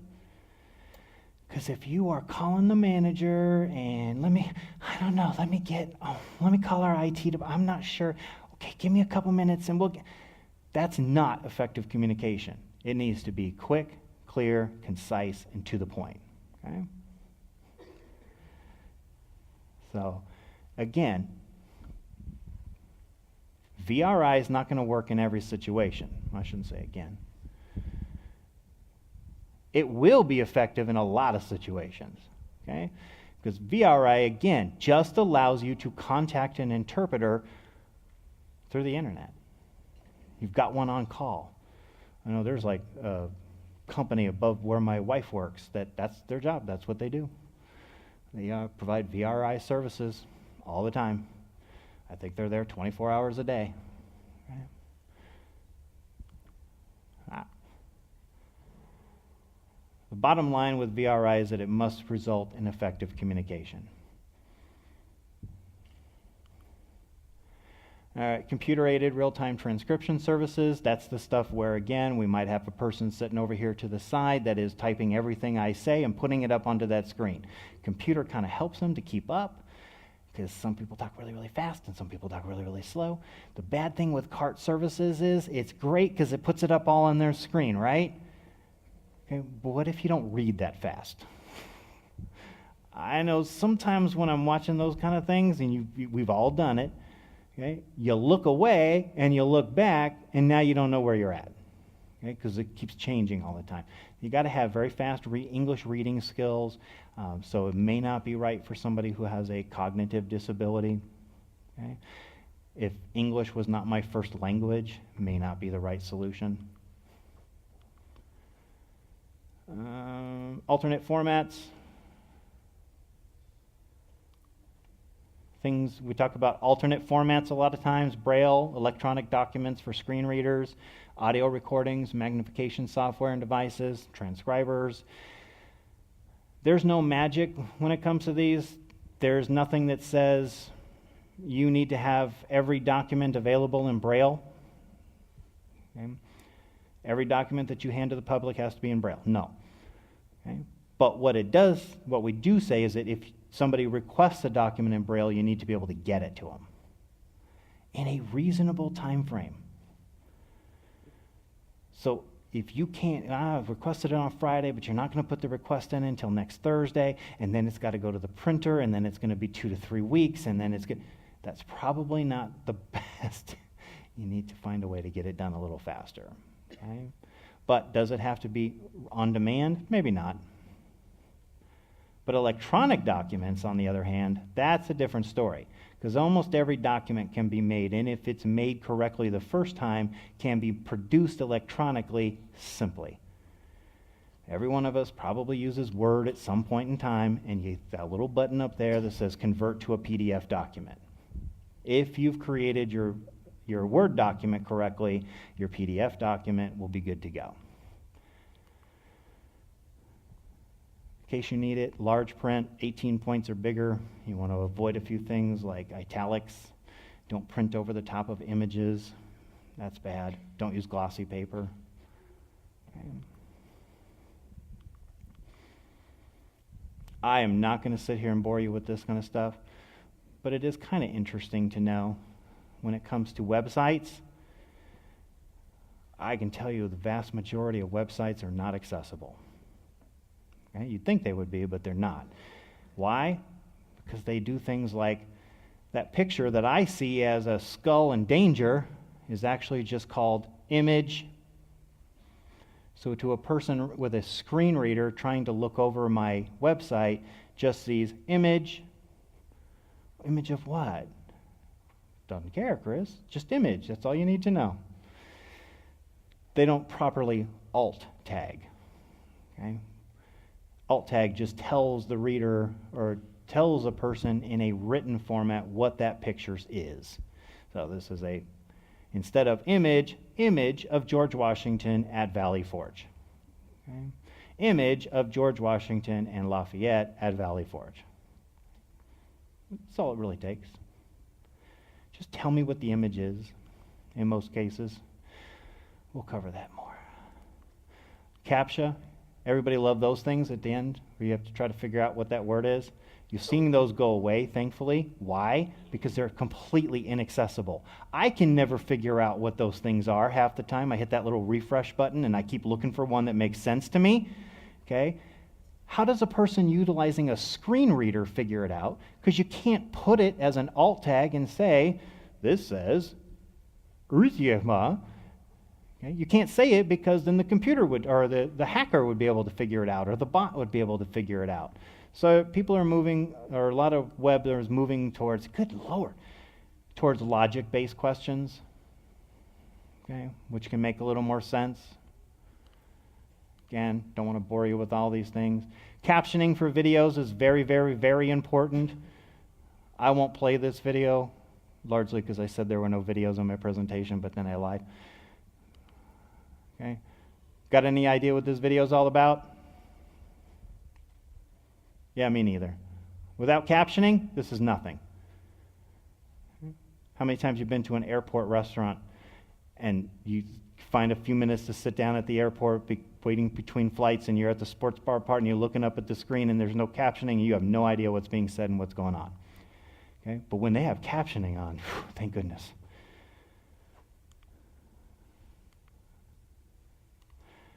Do want to point out that if you have anything to do with websites, if you have anything to do with videos, be careful about automated companies that provide captioning. Okay? Just make sure you review them before you actually release it, because they're not always that accurate. Okay? If you're going to provide things in an audio format, make sure they're in written as well. You can kind of see, like back on this screen, what are you supposed to do? Nothing. We don't know. But if I go here, then I can say, okay, click where anywhere to get started. Typically, websites, you want to have this little button up at the top that allows you to change the font to make it larger if necessary. So this is directly from the Job Accommodations Network website. Click the little button. All the text get bigger, not all the pictures. Doesn't just make everything on the screen bigger, just makes the text bigger, easier to read. All websites should pretty much have that. Color, this is good just across the board for anything you do. If you're providing information in simply color, don't, because people who are colorblind can't see it. If I say, click on the red box, okay, which one's red? When you're using documents, websites, doesn't matter. Things you want to avoid, again, red, green. Okay. Orange. Orange is great for a quick little look at me thing, but if you're trying to type in orange, bad. You want to avoid things that are too vivid or too bold. I don't know about you, but that's very 1980s. Too much texture is great. You don't see this as much anymore, but remember when websites first started coming out and everybody would have these crazy, the third one down there, Celtic background with words over the top. What does that say? I'm this close and I can barely read it. Okay. You want to watch your contrasts. Good Lord. Keep columns if you're going to have tables. If you're going to have tables in your websites or your documents, make sure that they're just kind of clean and neat. When you start getting into multiple different columns, why? Because screen readers read it linearly. It's going to tell you what each column says, and when you start talking about too many rows and columns, it starts getting very convoluted. I'm skipping. Need to make sure that all of your commands are available through a keyboard. Flashing objects, don't have them. Or keep them to 3 per second. I don't know what this is. Don't have pop-up blocker or pop-ups. Oh my God, nobody likes those to begin with. Can you imagine using a screen reader and you think you're doing great and everything's wonderful and all of a sudden you just stops talking to you because a pop-up popped up and you don't know what the heck is going on your screen? Yeah, don't do that. Again, I'm not getting into all these. Unless you want to get into web design, we can do that later. I will say this though, okay? Websites are great. What we typically see more, what we would want to focus on more are things that we use on a regular basis, would be like Word documents, okay? When it comes to a Word document, we definitely want to make sure that they are accessible. I told you before that if I create a document in Word that is accessible, when I convert it to a PDF, it will be able to easily be read by a screen reader. Okay? How do I do that? Well, at the top of Word, you've got that cute little toolbar up there. I don't think I can can I? Oh yeah, cute little toolbar up there. And it tells you things like heading, or title, or body. Select the right one. Don't do everything as a title. Don't do everything as body and just make the font bigger. Okay? Tell it what you're doing. So that's a title, that's a heading, and all that in the middle there, that's a body. Click the right one, it'll automatically translate. Screen reader reads it beautifully.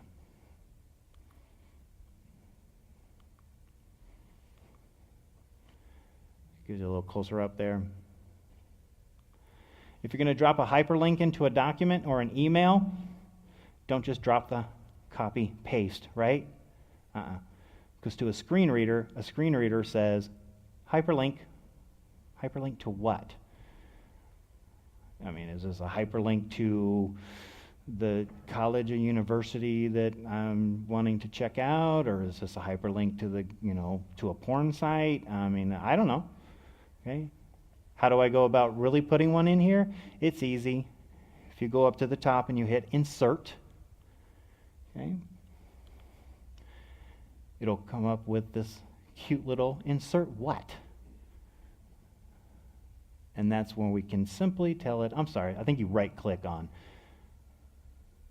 Yeah, place your cursor where you want the hyperlink to be, on the insert tab in the link, blah, blah, blah, blah. Anyways, I'm going to type here what the hyperlink should be. So this is a link to the Rocky Mountain ADA Center. Here's the actual hyperlink, and that's where I can paste it. And then when I click OK, it comes up with this. And the screen reader says, hyperlink, Rocky Mountain ADA Center. And I say, yay.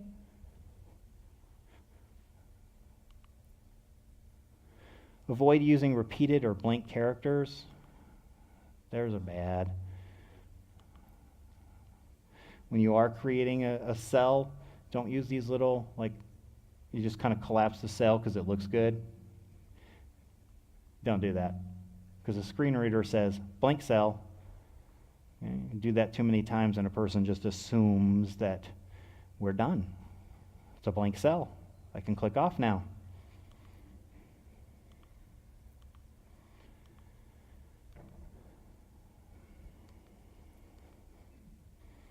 Just like on a website, if you're going to drop little pictures into your documents, you better tell me what they are.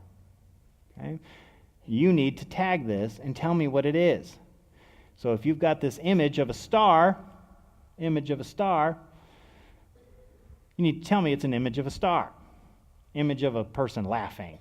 This is a table that predicts the voting of Democrats and Republicans in the blah, blah, blah election. How do I do that? I right-click on the image. I go down to Format Picture. I click on Alt Text up there. Where is it? There we go.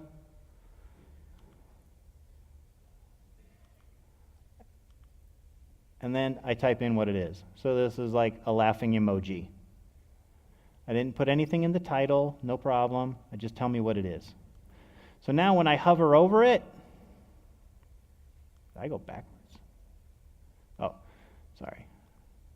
When I hover over it, it actually pops up and says a laughing emoji, and that's how a screen reader would read it. So it's going to read all your text, and it's also going to say, here's what the picture is. Okay, not just image. All right, don't use floating pictures in Word documents. Floating mean I can just kind of scroll around it, and it just makes the words kind of conform around it. Sorry. I know that just looks better sometimes. It doesn't work. Floating images are bad. You have to fix them. You have to put them in a logical order. Okay? I'm not going to show you how to do that. Avoid watermarks unless you're going to specifically tell me what the watermark is. Screen readers don't read watermarks. All right, if you didn't catch anything that I just said, that's perfectly fine, and you used Word documents, no problem. Here we go. Here's your magic fix-all for everything, almost. Check it before you finish.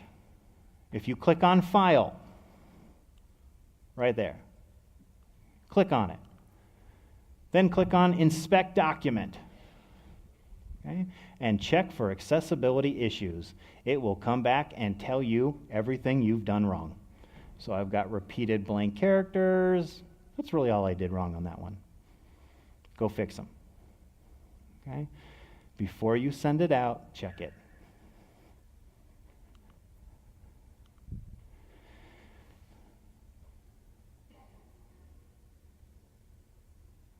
I can't remember now. All right. We're going to hit this one because it's important. Service animals. This is one of the biggest subjects that people hate. Hate to love. Depends on who you are. Service animals, brings up a lot of controversy, a lot of questions. I would truly tell you that probably 80% of the phone calls that we get at the Rocky Mountain ADA Center are concerning service animals.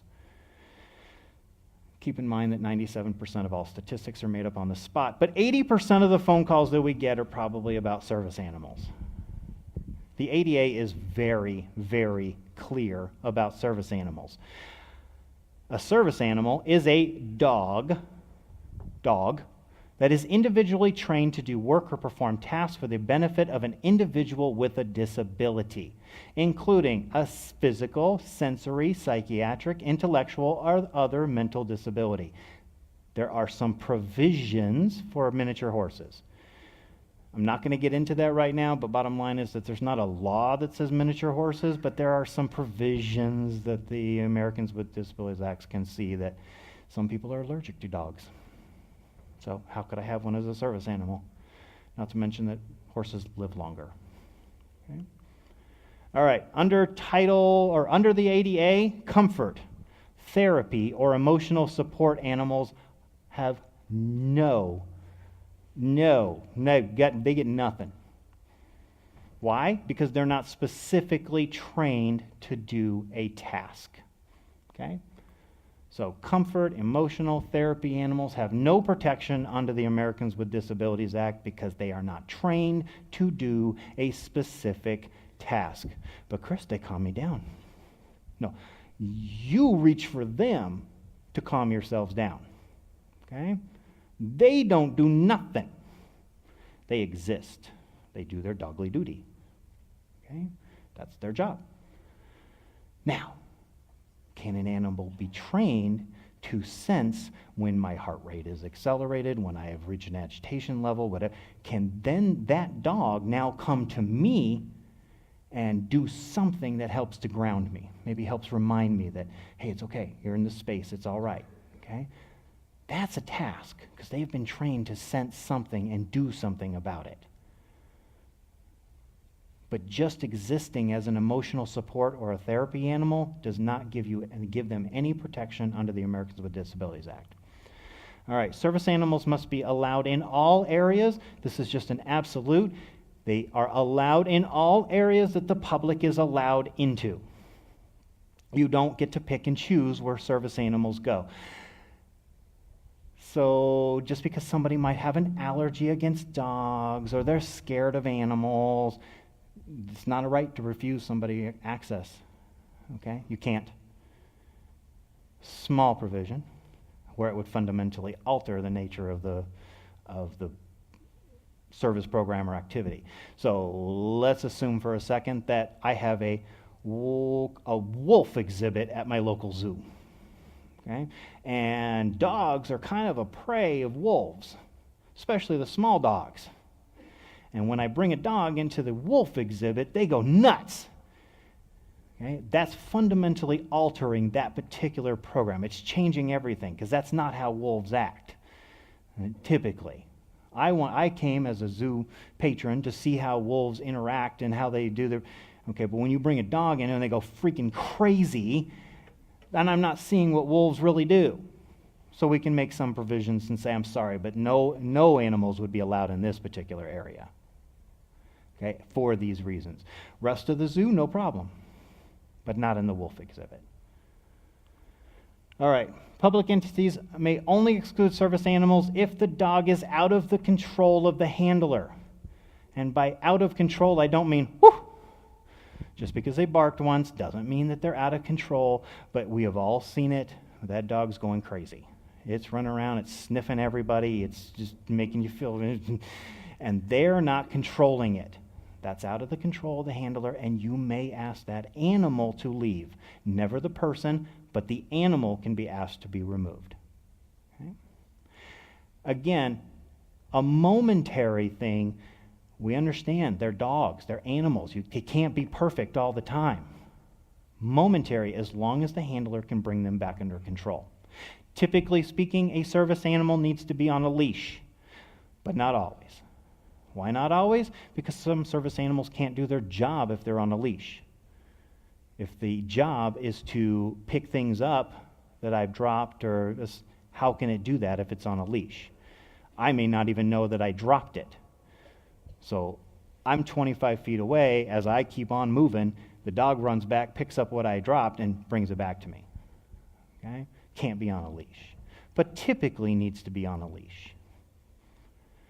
Regardless, needs to be under the control of the handler at all times. So, Rex, come back. And he comes back immediately. That's under control. Okay? Can also be excluded if the animal is not housebroken. Okay? So if the animal's defecating or urinating on your floors, the animal can go. Okay? All right, public entities may not require any documentation such as proof that the animal has been certified, trained, or licensed as a service animal. And this is where people get angry on both sides of the coin. Why? Why don't they have to certify their animal? Why? Well, first off, the ADA specifically states that there are no certifications. There are no legitimate companies who can certify an animal as a service animal. I can find you 1,000 of them on the internet that if I send them $60, they will send me a badge or a vest or a certification card, and they will tell me that I am certified under the Americans with Disabilities Act. Does that make everybody happy?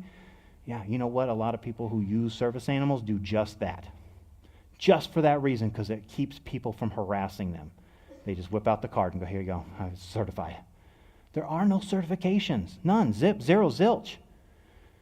They don't have to put a badge on them that says I'm a service animal. Why? Because then that means that I am telling everybody who sees me that I am disabled. I am not required to self-disclose. Okay?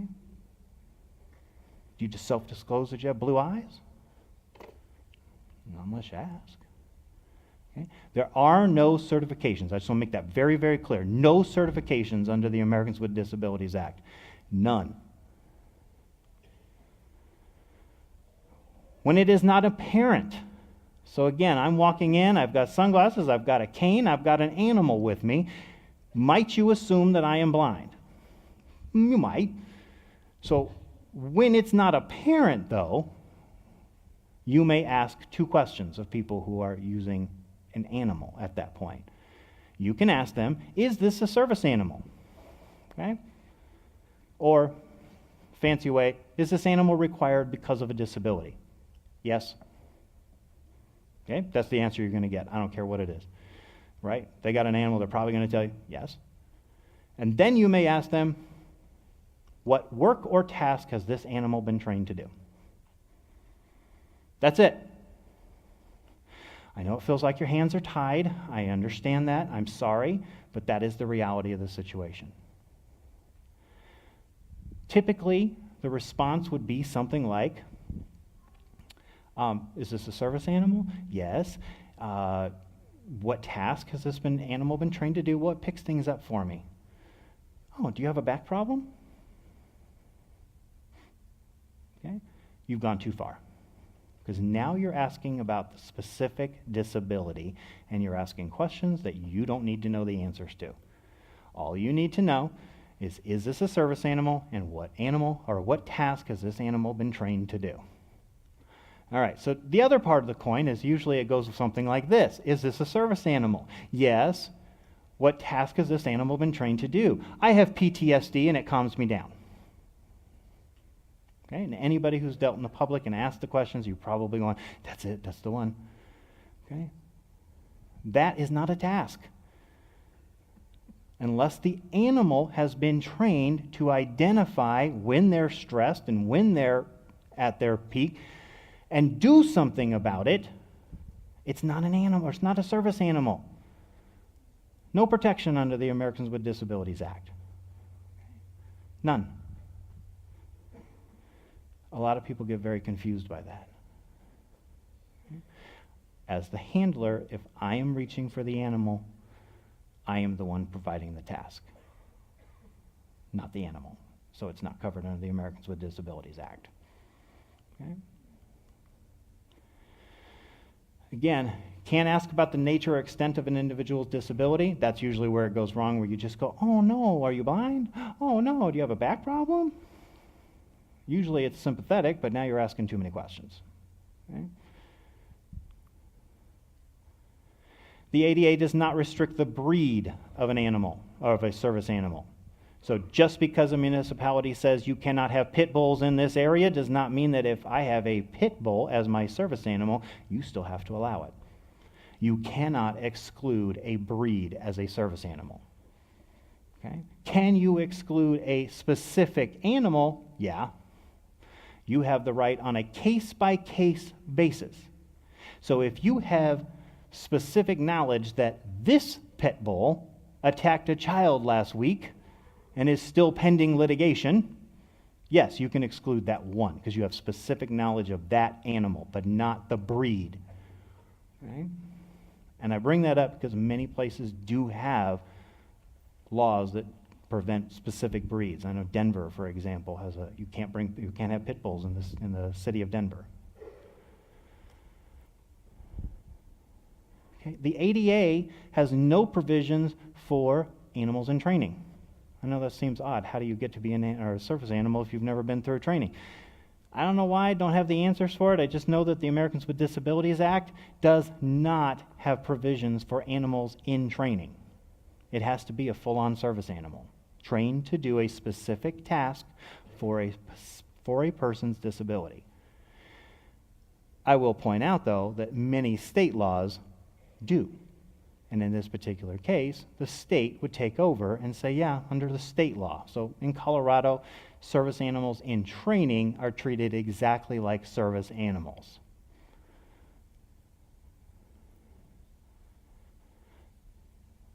So why, if that's so clear, I mean, I think that's pretty darn clear. I didn't leave a lot of gray areas in there. There may be some questions you still have based off of experiences, but typically I think that's pretty clear what the ADA has to say. So why is it so hard? Why are service animals such a big topic? Because they're not the only law out there. Okay? For example, fair housing. The Fair Housing Act covers privately owned housing and does allow for comfort and therapy animals. So if I go to rent an apartment or rent somewhere and I have a comfort or therapy animal, it has protection under that law. When you look at things like Section 504 of the Rehabilitation Act, state and local government programs, including publicly owned and operated housing, colleges and universities. So I'm at the dormitory at the college or the university, and I have one set of rules that says I can have an emotional support animal. Then I step out onto the campus itself and I walk through the common areas, and the ADA takes over and says you can't have an emotional or support animal out here, bring them back to your dorm. Why is it so confusing? Because there are multiple laws involved. Then there's the Air Carriers Act. Air Carriers Act is totally different. So the ADA covers the person as they walk through the parking lot and through the airport, but once I step onto the plane, the Air Carriers Act kicks in. Air Carriers Act says pretty much anything that you can put on this plane can be a service animal. I literally can have a service turkey. No problems. No problems at all. Okay? But it only applies while I'm on the aircraft. And then we have state and local laws. They often provide different coverages. And then we have flat-out misunderstandings by the public as a whole. Okay? It would be assumed that if I go to my doctor and my doctor writes me a prescription for something, that I am perfectly within my rights to take it, right? If he writes me a prescription for Xanax, can I take Xanax? Sure. I mean, my wife has Xanax and I start popping them, bad, okay? Because you got no prescription, Chris. You got no right to be taking Xanax. So you would assume that if my doctor writes me a prescription that says I can have an emotional or support or therapy animal because I think that would be beneficial to you and it would help to keep you grounded, that I would have the ability to bring that animal with me. Okay?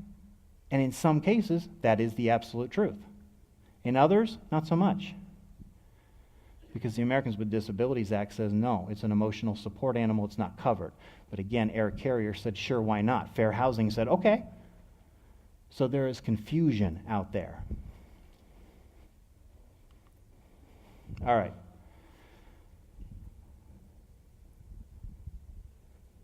We don't really have time for a break, but I do. Maybe we could bring up the lights for a second. Maybe we could get everybody to stand up for a second, stretch it out. I'm going to give you like 2 minutes just in case you had to run to the bathroom or something like that. Give you like 2 minutes just to stretch it out, and then we're going to kind of kick it off, okay? Sorry, I'm really condensing this so that you guys get not sitting here all day.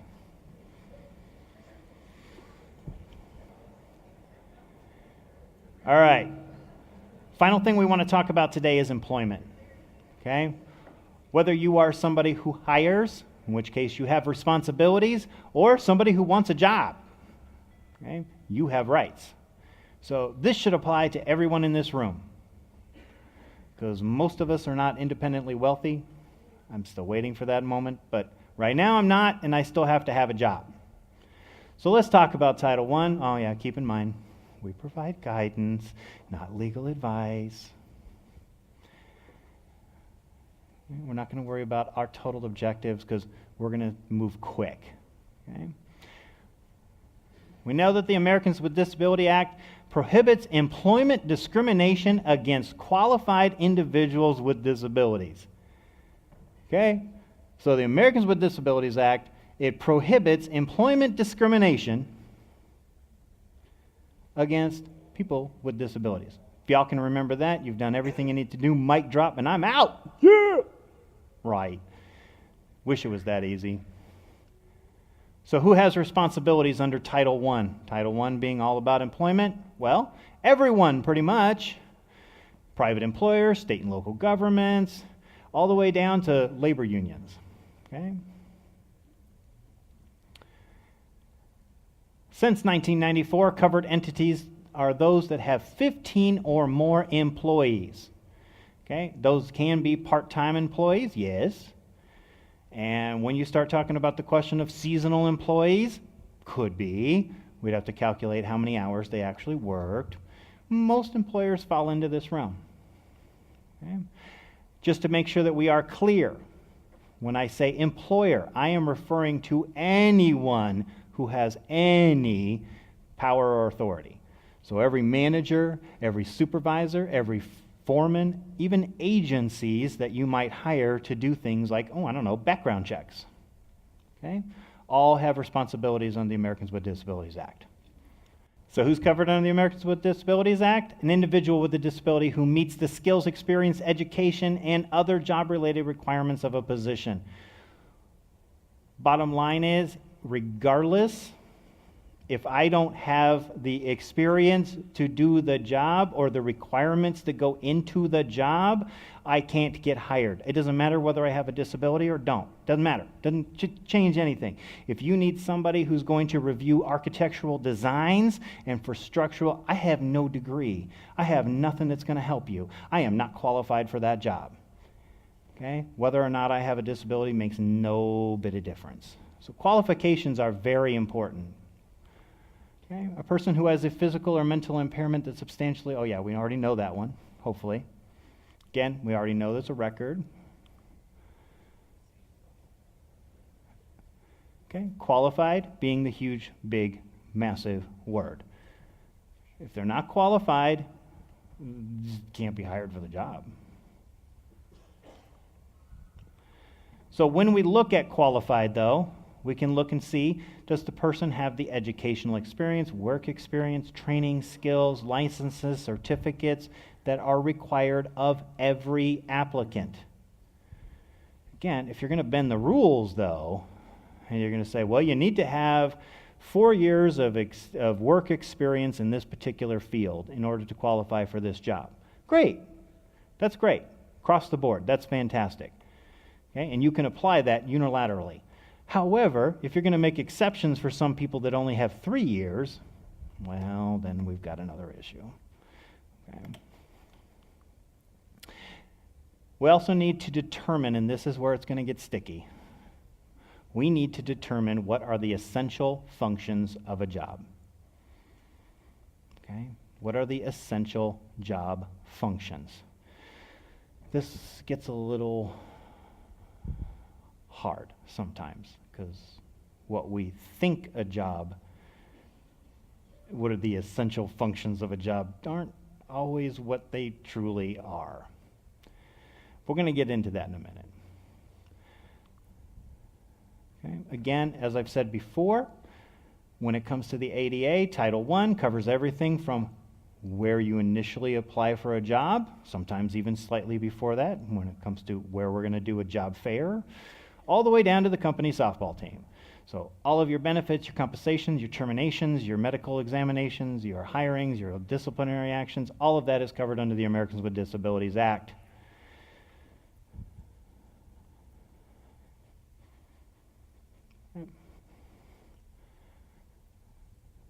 Some basic examples that constitute discrimination would be limiting, segregating, or classifying a job applicant or employee in a way that adversely affects employment opportunities, refusing to make reasonable accommodations. We talked about that just a second ago, but those common sense changes to the known physical or mental limitations for a qualified applicant or employee, denying employment opportunities to a qualified individual because of the relationship with an individual who has a disability. Okay? Failing to use things like pre-employment tests in the most effective manner, pre-employment screenings, when you're calling to do oh my gosh, totally lost my words for a second. References, there we go. When you're calling to make reference checks, I can't start asking about your disability. Oh, they missed a lot of time, huh? Why? Oh, they had cancer. Okay, you didn't need to know that. You shouldn't have asked that question. Okay? Was it fine to ask if they missed a lot of time? Sure. Was it excused? Yes. Okay, all I needed to know. Can't discriminate a person because they oppose an employment practice or policy from a previous employer or even you. All right, let's get into this essential job functions. This is important, okay? Because this is what everything is all about. Everything, when it comes to the Americans with Disabilities Act, Title I, almost everything seems to revolve back to essential job functions. What it really takes to do the job. The essential functions. In order to determine if a person is qualified for a job, you can only base your decisions really on the essential functions of the job, not the extra fluffy stuff. So like I know within my office, and I'm just going to give you an example, in my office, we have one of those water coolers with the big old 5-gallon water jug, okay?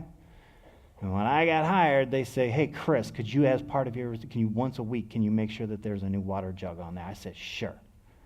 No problem. Okay? But if I had a disability that prevented me from lifting that water jug, do you think they could have denied me employment? No. They shouldn't. Because that would be discrimination. Because lifting the water jug is not an essential function of my job. Creating training material is. Okay?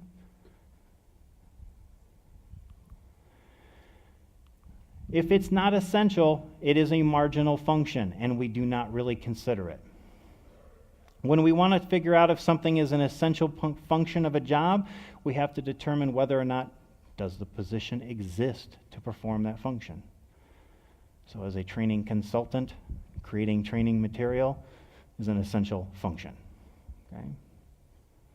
It's why the job exists. For example, a person who is hired to proofread documents, the ability to proofread accurately is an essential function of the job. Would make sense, you're a proofreader. Another thing that we'd want to factor in, key factors, would be how many other employees can do the same function.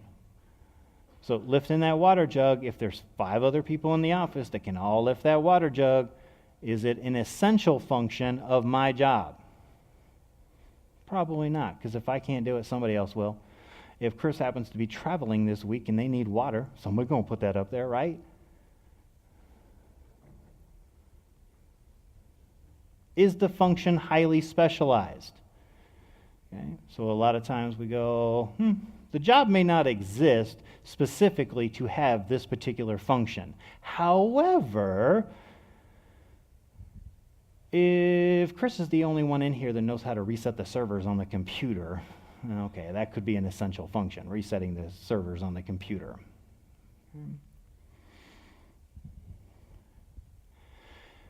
Written job descriptions are not required under the Americans with Disabilities Act.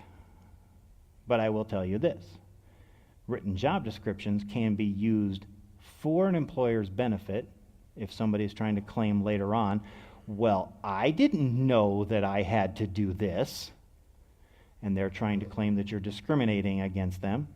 You can produce a job description that says, hey, this was what the job description was, right? They knew darn well that this was in the job description. We didn't hide it. It's right here in the job description. Okay?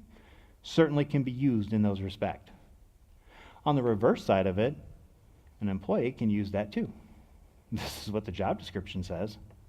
And now you're adding to it and you're putting this stuff in here that wasn't supposed to. Written job descriptions are not a requirement, but they can be utilized. Okay? When you're trying to determine what the essential functions of the job are or were. Another thing that we'd want to look at when we're trying to determine essential functions, or is this an essential function, is how much time is spent performing the act. So if 90% of my day is spent creating training material, it's probably an essential function. But that's not to say that something that only happens occasionally can't be an essential function. Because again, if part of my essential functions, one of the things on my list of why we're hiring you is I reset the servers when they go down, well, I only do that like 0.1% of my day. Okay? It very rarely happens. But if it doesn't, it's bad. Okay? All of our websites crash and life is no good. Okay? Bottom line is, what would be the consequences if the action wasn't performed? Okay? So again, in the case of the water jug, the consequences of me not lifting the water jug is somebody else lifts the water jug. If the consequences of not resetting the servers is that our website crashes, that's pretty big. Okay, because I'm the only one that knows how to do that. That's not true. I have nothing to do with websites or servers. Okay, there are some provisions in there for terms of collective bargaining agreements. Okay, so if you already have a collective bargaining agreement, most of us don't have to deal with this, but if you did. And sometimes when they're trying to determine what the essential functions of the job are, we can look back and see what others who have done the job, what their job requirements were. Okay, so we can use previous experiences. But that's not to say, because again, everybody does it differently. So it's not an absolute, it's just that we can. We can take into consideration the employer's judgment when we want to try to figure out what are essential functions of a job. Once we have determined, though, what the essential functions of a job are, everything else that happens is just marginal. So I'm just going to try to summarize this the best I can, because this is typically a 2-hour class all on its own. But let's say I was hired and part of my job was administrative. Okay, I answer phones, I do basic stuff, no problems, no issues. But it would be very beneficial to have me run to the post office from time to time. Okay, very beneficial. It'd be nice. But there are other people that can do it. Nobody's gonna die if I don't run to the post office. Can we say that running to a post office is an essential function? No, we can't. That's just something that happens. Yay. It's a nice thing that Chris can do from time to time, but it's not a requirement of his job. So if I was going to hire somebody to now replace Chris, do I determine or do I base my decision off of who has a car? No, I don't. because driving to the post office was not an essential function of my job. Okay?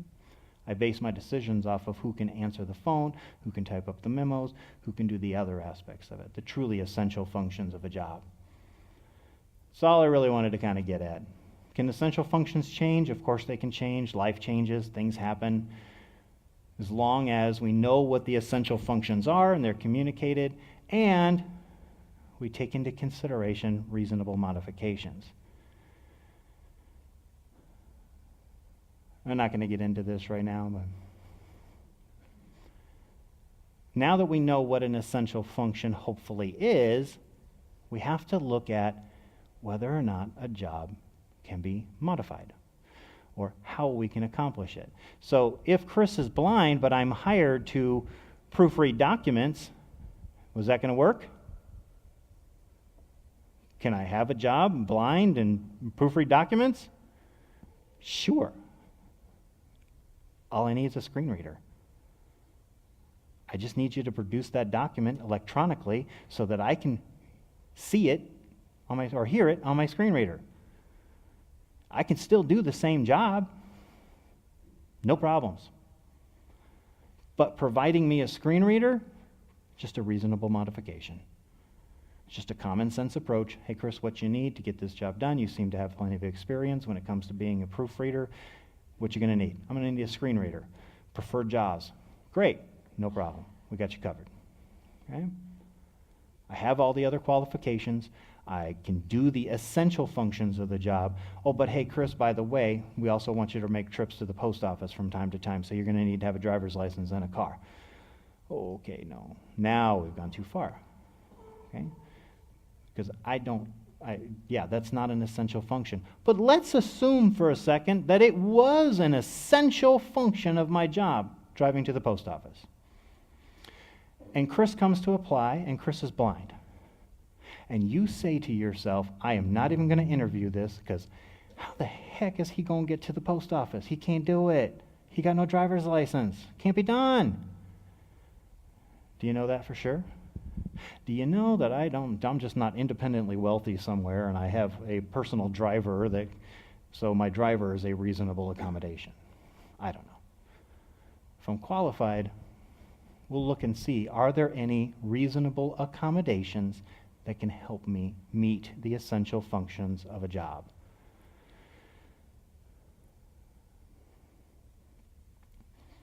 So a reasonable accommodation is any accommodation or modification or adjustment to a job, a work practice, or work environment that makes it possible for an individual with a disability to enjoy equal opportunity, employment opportunity. Again, it's just that common sense approach. What can we do? What are you going to need so that you can continue to function in this job?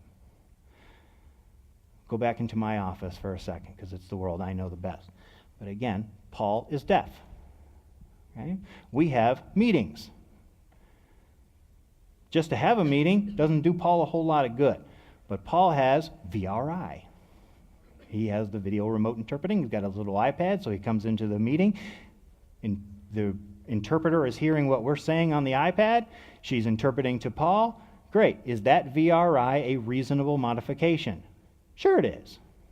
Fantastic. And it lets Paul participate in our meeting, because now he can respond back and all is right and everything's good with the world. Okay? Reasonable modification. Paul also has VRI on his telephone, so that if you call him to ask a question or I transfer a call to him, he can answer it just like everyone else. No problems, no harm, no foul. Okay? Just a reasonable modification.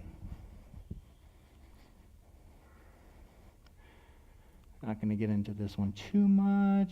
If you want more, contact us at the ADA Center.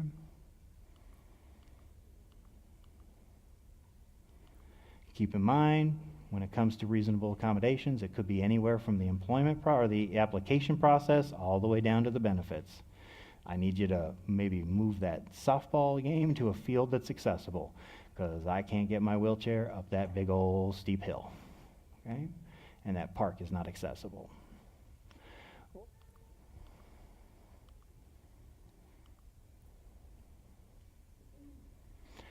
When it comes to reasonable accommodations, I do want to kind of point out, it just has to be effective.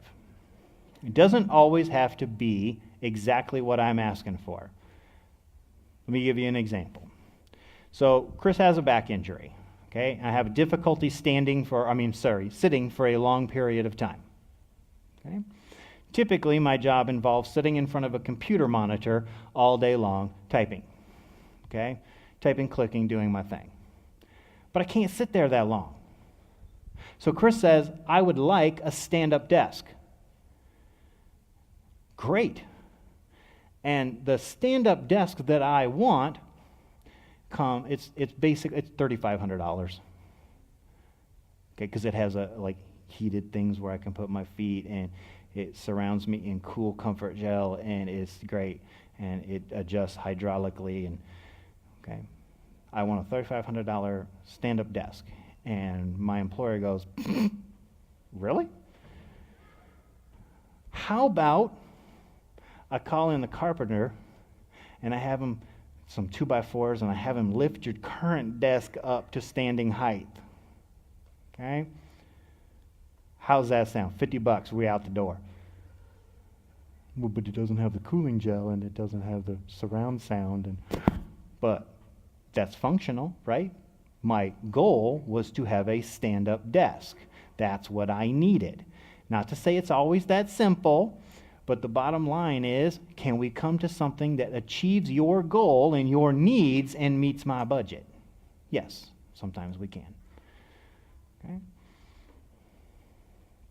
It doesn't always have to be the best accommodation, but it does have to be effective. As an employer, you're not required to provide anything for personal use. So, I have a hard time hearing in the meetings, Chris. So, what I'd like you to buy me is a new hearing aid. Okay, no, because that's primarily for your use. Unless you plan to take it off when you leave the meeting and leave it in the box, I don't really need to buy you a hearing aid. Okay, that's for your use. Again, there are no ADA requirements to say you can't go above and beyond. Just bottom line, make it effective. When people need something, listen. Okay? So how do you know when an employee needs an accommodation, or how do you address it? Tell them. The employee should tell you. Under the Americans with Disabilities Act, employers are not required to be mind readers. If they do not know that you need something, they cannot give it to you. They are not required to give it to you, and they won't give it to you. Okay? If you want something, you have to tell them. You have to tell your employer, this is what I need. Okay? But employers, you have a responsibility. You need to post notices in conspicuous places that say, hey, if you need an accommodation, if you need something that'll help you, we'll do it. Here's how you go about it. Here's how you tell us. It must be a place that is seen by all applicants. When it comes to, I want an accommodation, can the employer request documentation to prove that that accommodation is necessary? Actually, yes, if the accommodation isn't obvious. So if I'm blind and I'm asking you for a screen reader, and you might go, well, you ask me to bring in some documentation that a screen reader is going to help you, and I'm going to go, really? Okay, but if I am saying, I got a back injury and I need a stand-up desk, and you go, that's not funny, because you just seem to be telling everybody in the office last week about how you saw a news article about how stand-up desks make everything so much better. Okay? Yes, you could ask me to bring in documentation. Not that I have an injury or that I have a disability, but you can ask me for documentation that the accommodation you're asking for will assist your disability. So I'm blind, I want a stand-up desk. Does that two coordinate? Do they correlate? Nope, not at all. The doctor goes, well, stand-up desk? How's that going to help you, Chris? No. Okay. who can provide the documentation. I do want to point this one out big time. Everybody says, go get a doctor's note. Please, oh my gosh. It's not just a doctor. Doctors are great, okay? But it could also be a psychologist, a rehabilitation counselor, occupational or physical therapist, an independent living specialist. It can be any professional who has intimate knowledge of the person and how something is going to assist their disability. Let's face facts. My wife's doctor during breast cancer, knew quite a bit about her, but the nurse knew more. The nurse knew way more. So if I'm asking the doctor about something that would help her, he might just go, sure. But the nurse knew better. When she was going through physical therapy, did the physical therapist know more about her than the doctor at that point? Yeah. He could tell you what her ranges of motion were, and he could tell you all the different stuff. The doctor couldn't tell you that. What he could tell you is, yes, she's going to physical therapy. So it doesn't always have to be a doctor's note. All right, so how do you determine what is a reasonable accommodation? First, you consult with the person, okay? And then you work together in what is honestly described in the Americans with Disabilities Act as the informal process. Or the interactive process, The interactive process. This is where the employer and employee sit down to come out with a solution that'll work. A lot of times this is highly ignored. Okay? This is ignored because the employee says, here's what I need. The employer goes, yes or no. That's it. End of conversation. We're done here. And the employee is left going, huh? It's not how the Americans with Disabilities Act was set up. It was set up to say, great, now you guys go sit down and see what's going to really work. Unless you can just grant it, fabulous. But if you can't grab it, sit down and grant it, sit down and have an informal conversation about what will work.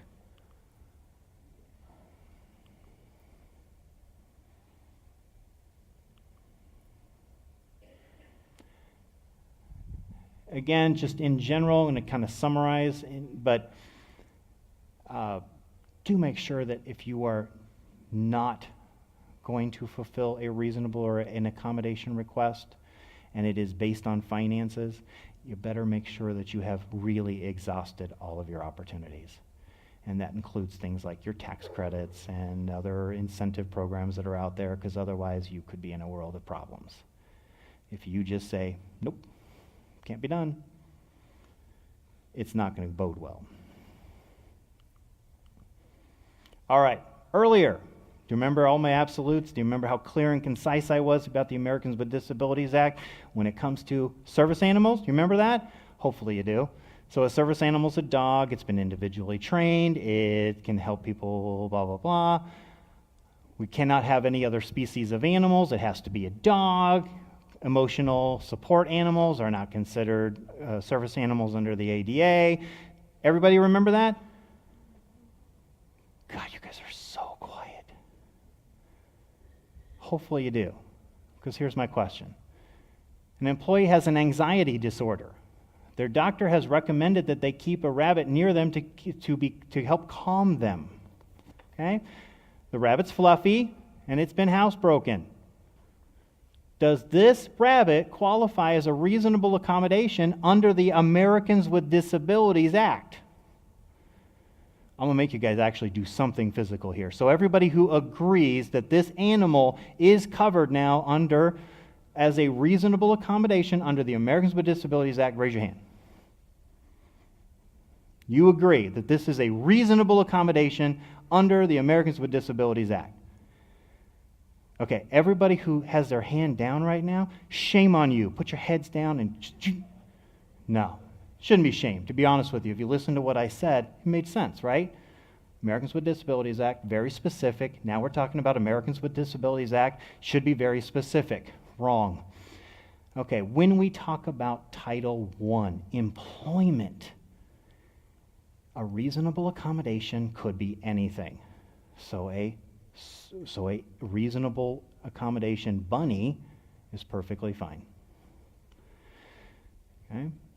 You no longer your little animal no longer has to be specifically trained for a specific task. All I know is, as an employee, I sometimes have panic attacks. When I have panic attacks, I don't work. When I don't work, I get in trouble. Okay? Or work just stops. It doesn't matter. I don't know. Maybe the boss doesn't hold me accountable. But it's not a good thing. So the doctor says, here, hold the bunny. And the bunny helps me work. Okay? The bunny helps me work. Don't we have? Oh, I guess so. In those particular cases, employment only, anything could be a reasonable accommodation. I'm not going to get into undue hardship. We already talked about all that. Bottom line, do the math. Make sure that if you're going to say it's an undue hardship, that it's a person who is director or above who has financial. We can get into all the specifics, but I don't think anybody really wants to. I'm not dumb. We get the bottom line. Let's use common sense. Let's make sure that we are focusing on including everyone. When the Americans with Disabilities Act was truly, when it was first passed, the whole idea was not about rules, not about regulations. It was about making sure that we included everyone. And with that, I am going to turn this over. Thank you, Chris. Please give Chris a round of applause.